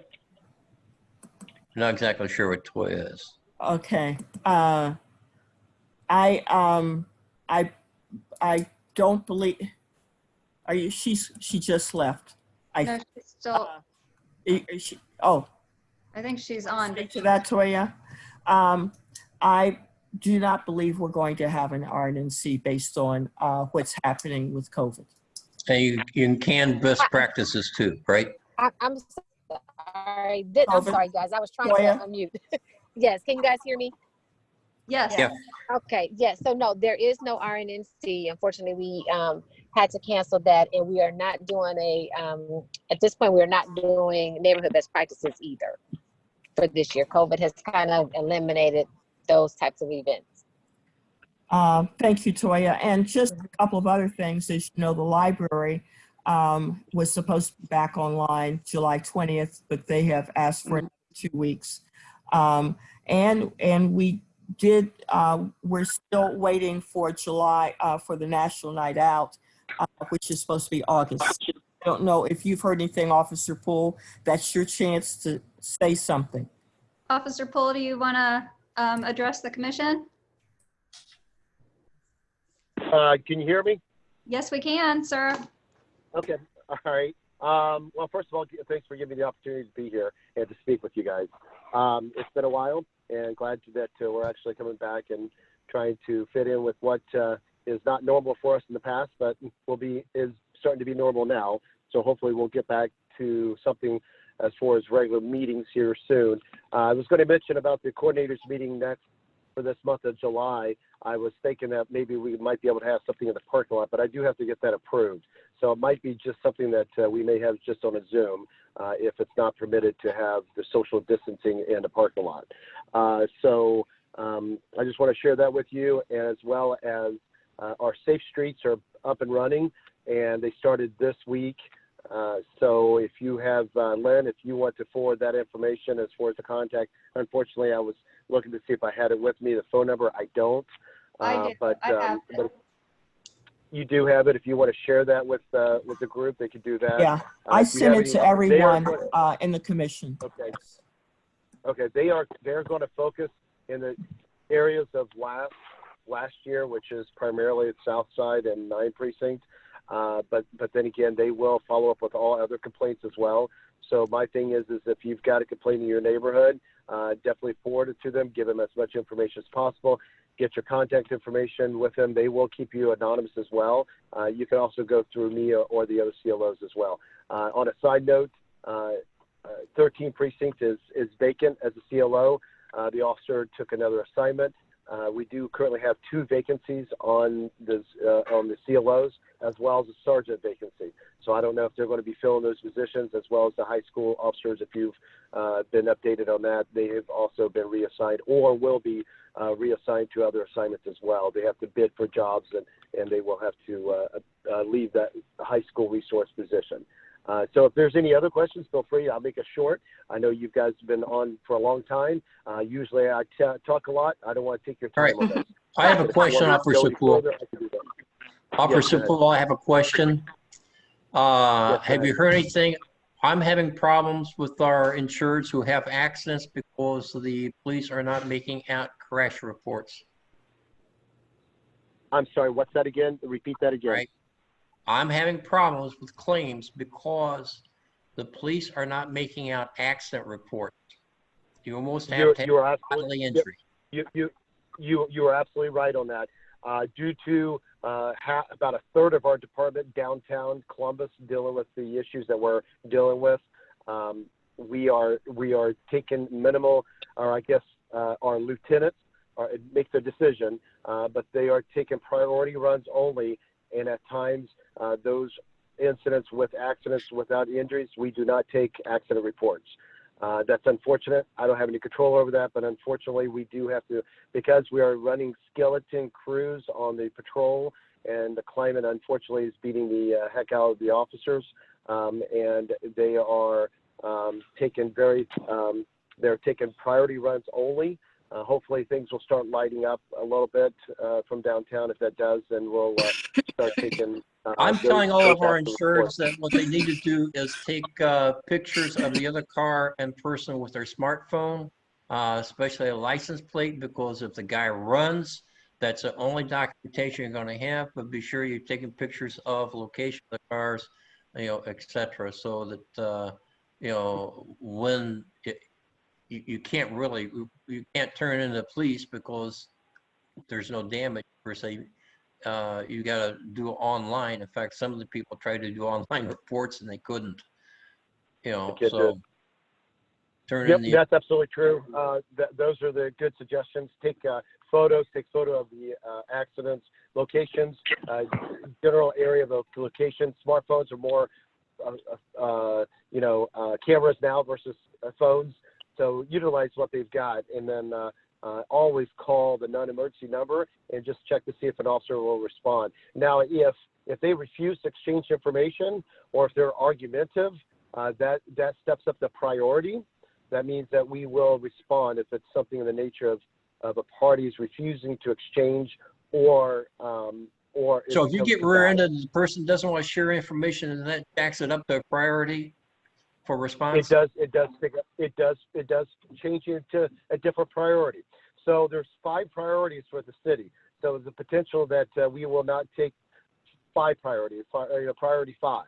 And then it may change to priority 4. So we will only respond on priority 1, 2, and 3. So if you just happen to be on a priority 5 or 4, and then all of a sudden it steps up to be a disturbance, to an argument, to a fight, then now it's going to be jump up to a priority 2 or 3. So we will definitely respond on those priorities. Does that kind of make sense? Yeah, and basically people do not realize you cannot call the police when it's in a parking lot, but that's private property.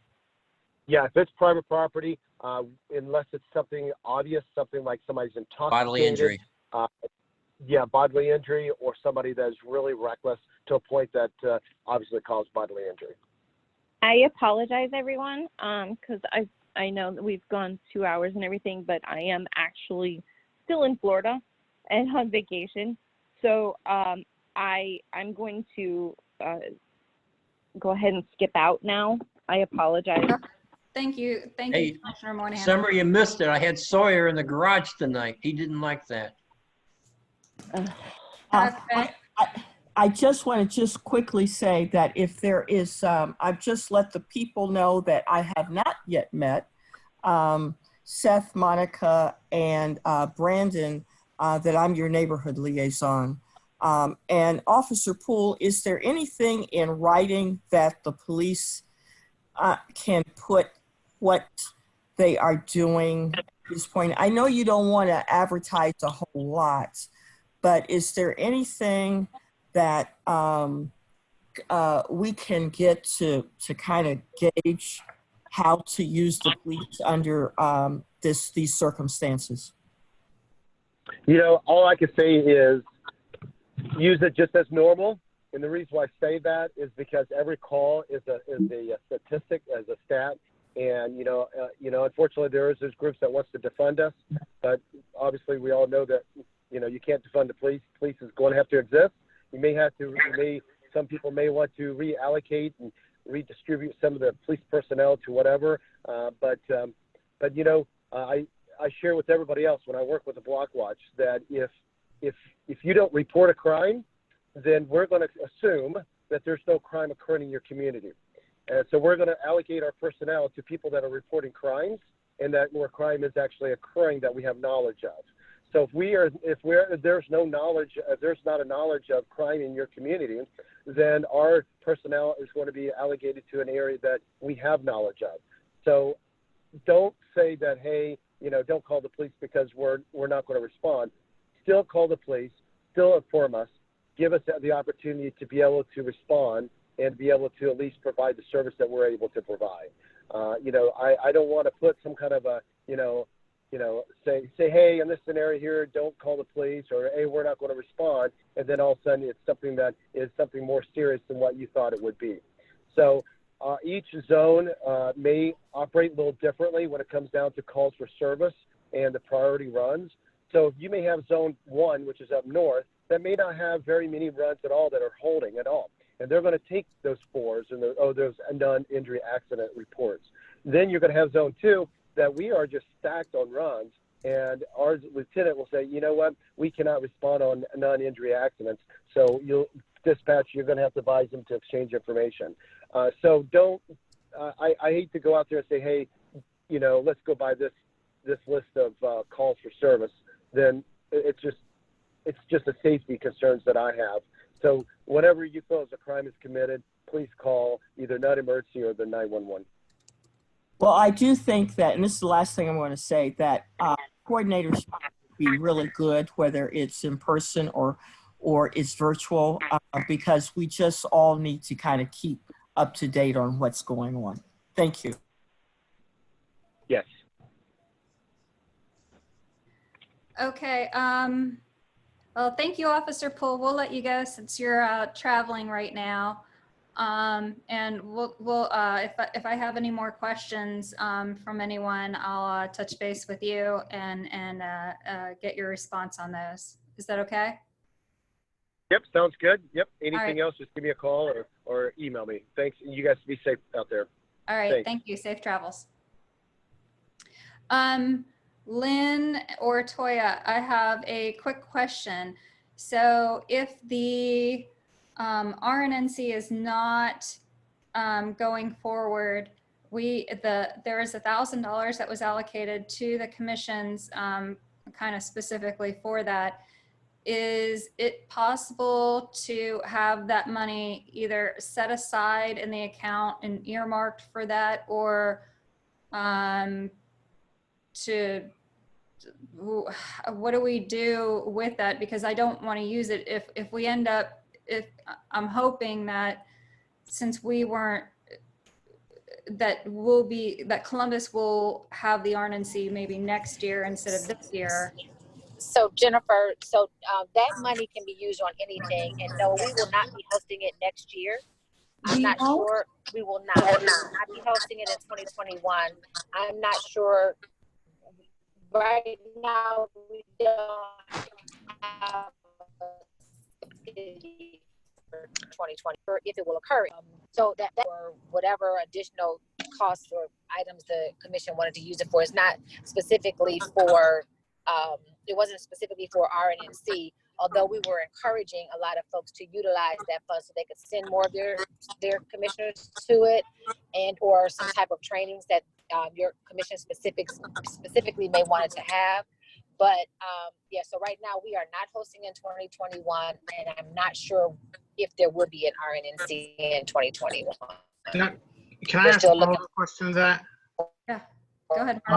Since we are no longer going to be hosting that, and I'm sure multiple commissions have allocated money in our budget specifically for RNNC. I think it's my yes.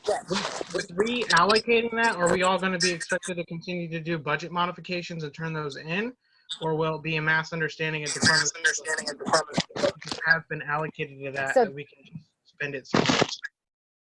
So typically the way that you guys were doing your budgets, you would have put that money in training, like in a line item for training. And so that could have been used for RNNC or any type of training that the commission wanted to have. It wasn't specifically for, designated for only RNNC. So I'm not sure where, I know commissions put the money in different places. Some people put it in miscellaneous. But I mean, in terms of, we understand that the budgets were put out there thinking we were going to host the RNNC or be able to do that. Since we're not, I don't think that there would be issues if you all needed to spend the money on something else. Okay, sounds good. I just wanted to make sure in case, because I mean, we allocated to send, I think we allocated about $1,600 to pay for everyone to go. So I just wanted to make sure. We were hoping that we would be able to do that, but given the way COVID has change things, we're unable to do that. But yes, no, you should be able to use those funds for other trainings that you all may find suitable for your commissions at all, or if there's something else the commission needs, you all are more than able to spend those monies on that as well. Sounds good. Thank you. No problem. Thank you. Well, that's a little disappointing. All right, just looking forward to that. I did touch base earlier with Aaron Gibbons, and there is, I can't remember what the date is, there is a West Side community meeting that's going to be virtual coming up. And I did ask when the East Side meeting will be, because there's typically one on all the sides of town every year. And I was told that it would be early October, just to let commissioners know. And that's usually our opportunity to, is us for commissioners, and then to bring members of our community all together to ask questions and let the directors of all the departments know what our concerns are and what we're advocating for in our communities. As soon as we get a date on that, I'll let everybody know, although I'm sure it'll be a big public announcement. Chair, this is Toya. You mentioned the meeting for council on the west side is actually this Thursday, July the 9th. Okay, thank you. And once again, Department of Neighborhoods will be having the town hall meeting in various regions of the city too. So that'll be in August too. Okay. Okay. Question of the commissioners is, since Lynn mentioned this about the House bill for the fireworks, is and I know that they were, Mark, have you gotten a request for your commission to put out a statement letter in regards to that? I've not been approached by anything. I don't know if Ava has either. I heard, I don't, maybe it was on, oh, I'm thinking it was on that, what was the Zoom meeting that we just had, Lynn? It was our community pride team meeting. Yes. It was mentioned on there that some commissions were asked to write that. We weren't approached as well, but, and I'm not sure of the specifics of what it is that, how it's framed with the House bill as to whether or not we want to, as a commission, write a letter of support or for the House bill.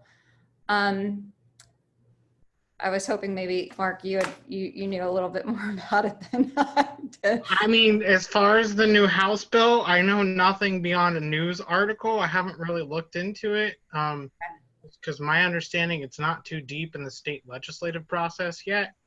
Oh. Because obviously it's going to have to go through committees on both sides, and then they're going to have to find some compromise before it's sent to a governor if anything's approved. But okay, so we have some time. We will definitely have time unless they want to fast track it. Okay. Jennifer, pardon me, Jennifer Quay and Herbert Scott, those are the two folks that were talking about that particular bill. Yep. Okay, I could contact them and see if I could find out any additional information and then bring it to our August 4th meeting, and we can discuss it then if we want to send a support letter. And there are some state representatives or senator, or state senator that could be able to talk to you about that also if you want to invite someone to your meeting also. Oh, okay, we could do that. Any? And that was House Bill 215.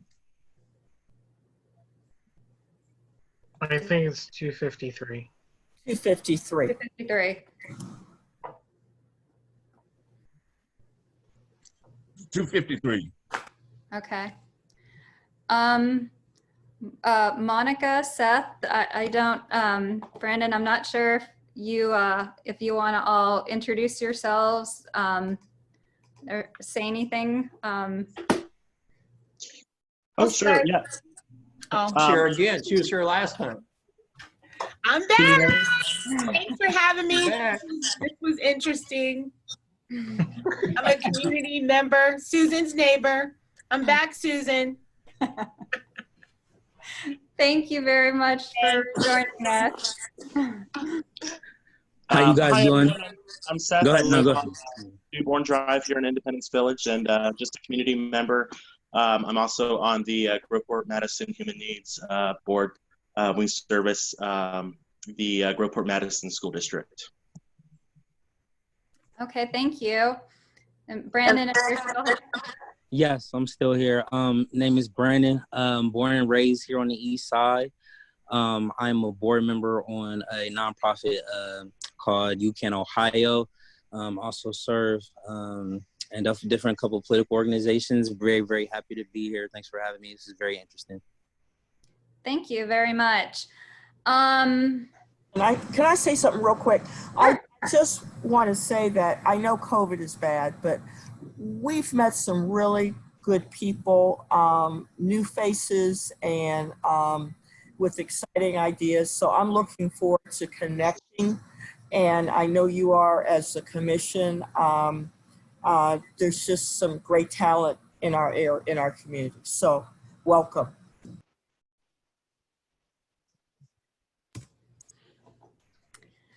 Okay. Last thing, real quick, I want to add is with our bylaws, I've found 3 more discrepancies just from off the top of my head, and what I'll do is I'll write them all out and have it at the August 4th meeting for everybody.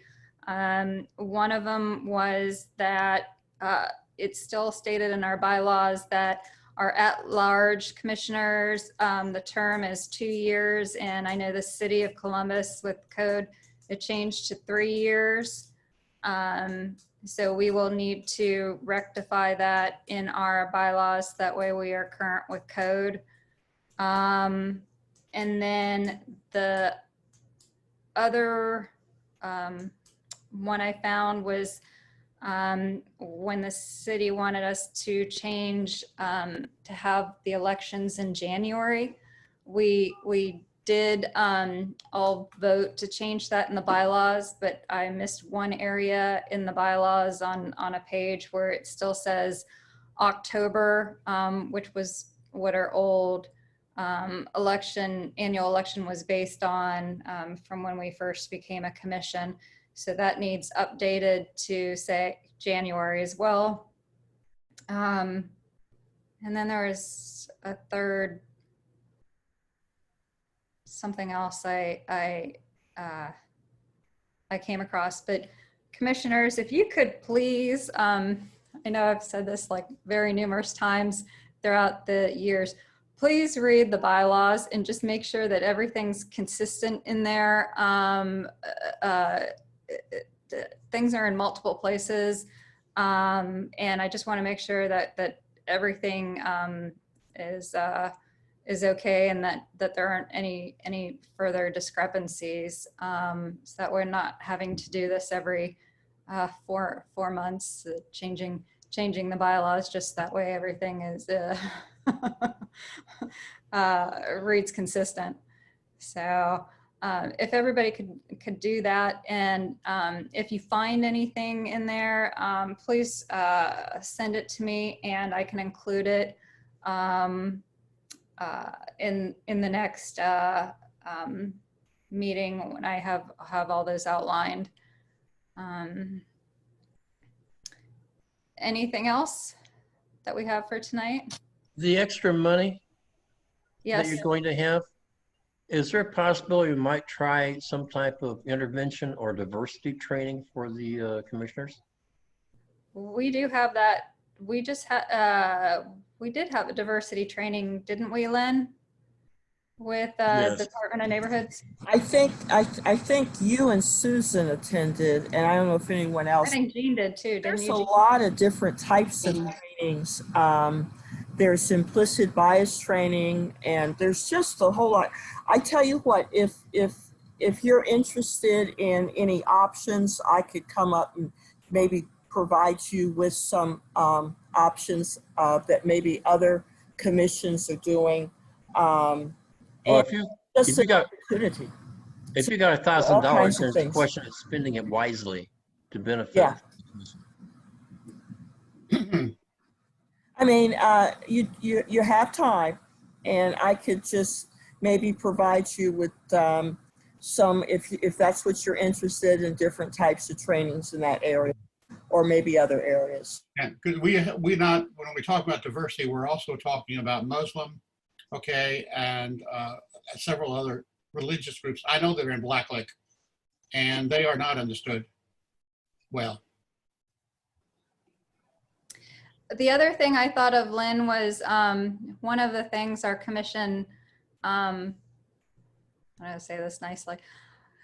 We, Go ahead, Jennifer. We're supposed to follow Robert's rules. Yes. And we tend to stray from it during our meetings. And at that last training that we did have with the Department of Neighborhoods with their the parliamentary procedures, the speaker did mention that he would be willing to attend some meetings if it was requested of him. And I thought we could, if we had wanted to, maybe offer, I don't know what he would charge to attend, to do a full meeting, and maybe part of the money could be used at that he could attend a full meeting and interject, or at least the meeting could be recorded and he could go through afterwards and pull apart the meeting and what it is that we do correct and what we do incorrect as far as Robert's rules and suggestions that he would make, etc. Well, this is an opportunity to explore. I do know that there is a recording of that Robert's Rules meeting. So if you want to kind of look at that and see if you want to do any more than that, but I would look at that first to see if that suffices. If not, you could drill down further, and then we could get some costs. Where is the recording? It's the recording, the training that was done by Department of Neighborhoods. There was a recording. Where is it? Is it on DON website? I think I sent it out. I have to find it. Okay. I'll resend it. I sent it with You have it? survey. Yes. Oh, good. Yes. Okay.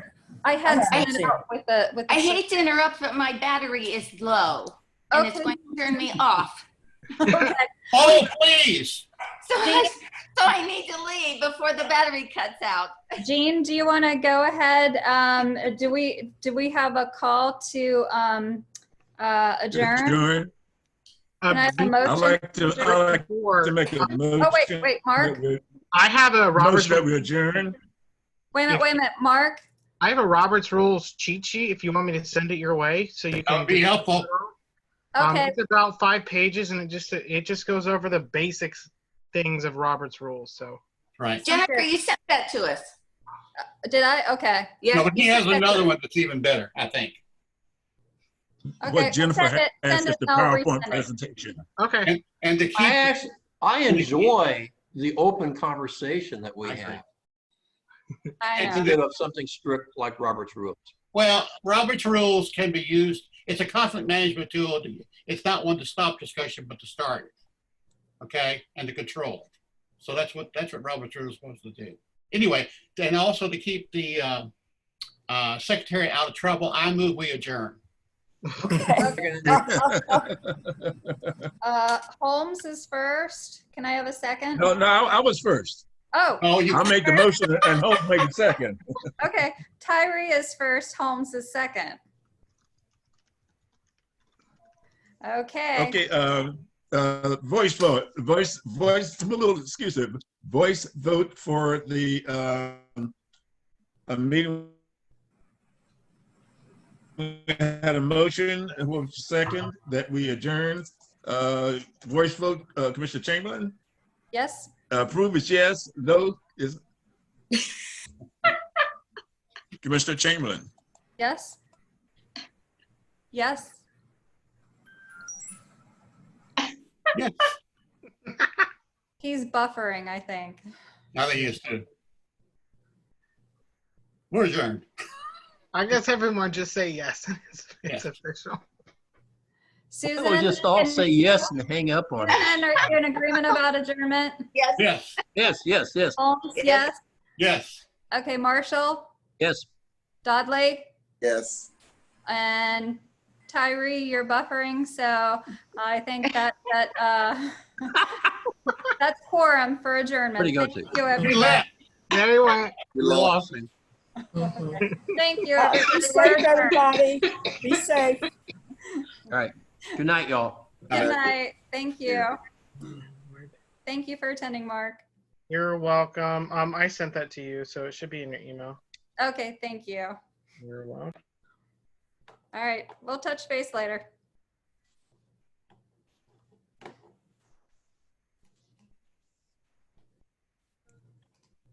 Jane? Can you hear me, Jane?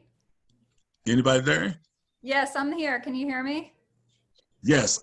I Okay. lost internet connection.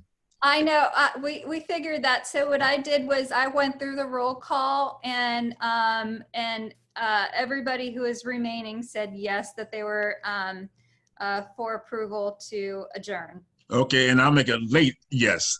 Okay, thank you. Okay, so that means everybody except Susan was on No, there. Susan was still on at that point. Okay, so everybody. Okay, good. Yep. Okay. Okay, then so I have us out at 8:53. Yep. Thank you very much. All right, thank you, Jane. My pleasure. Until next time. All right, we'll see ya. Bye-bye.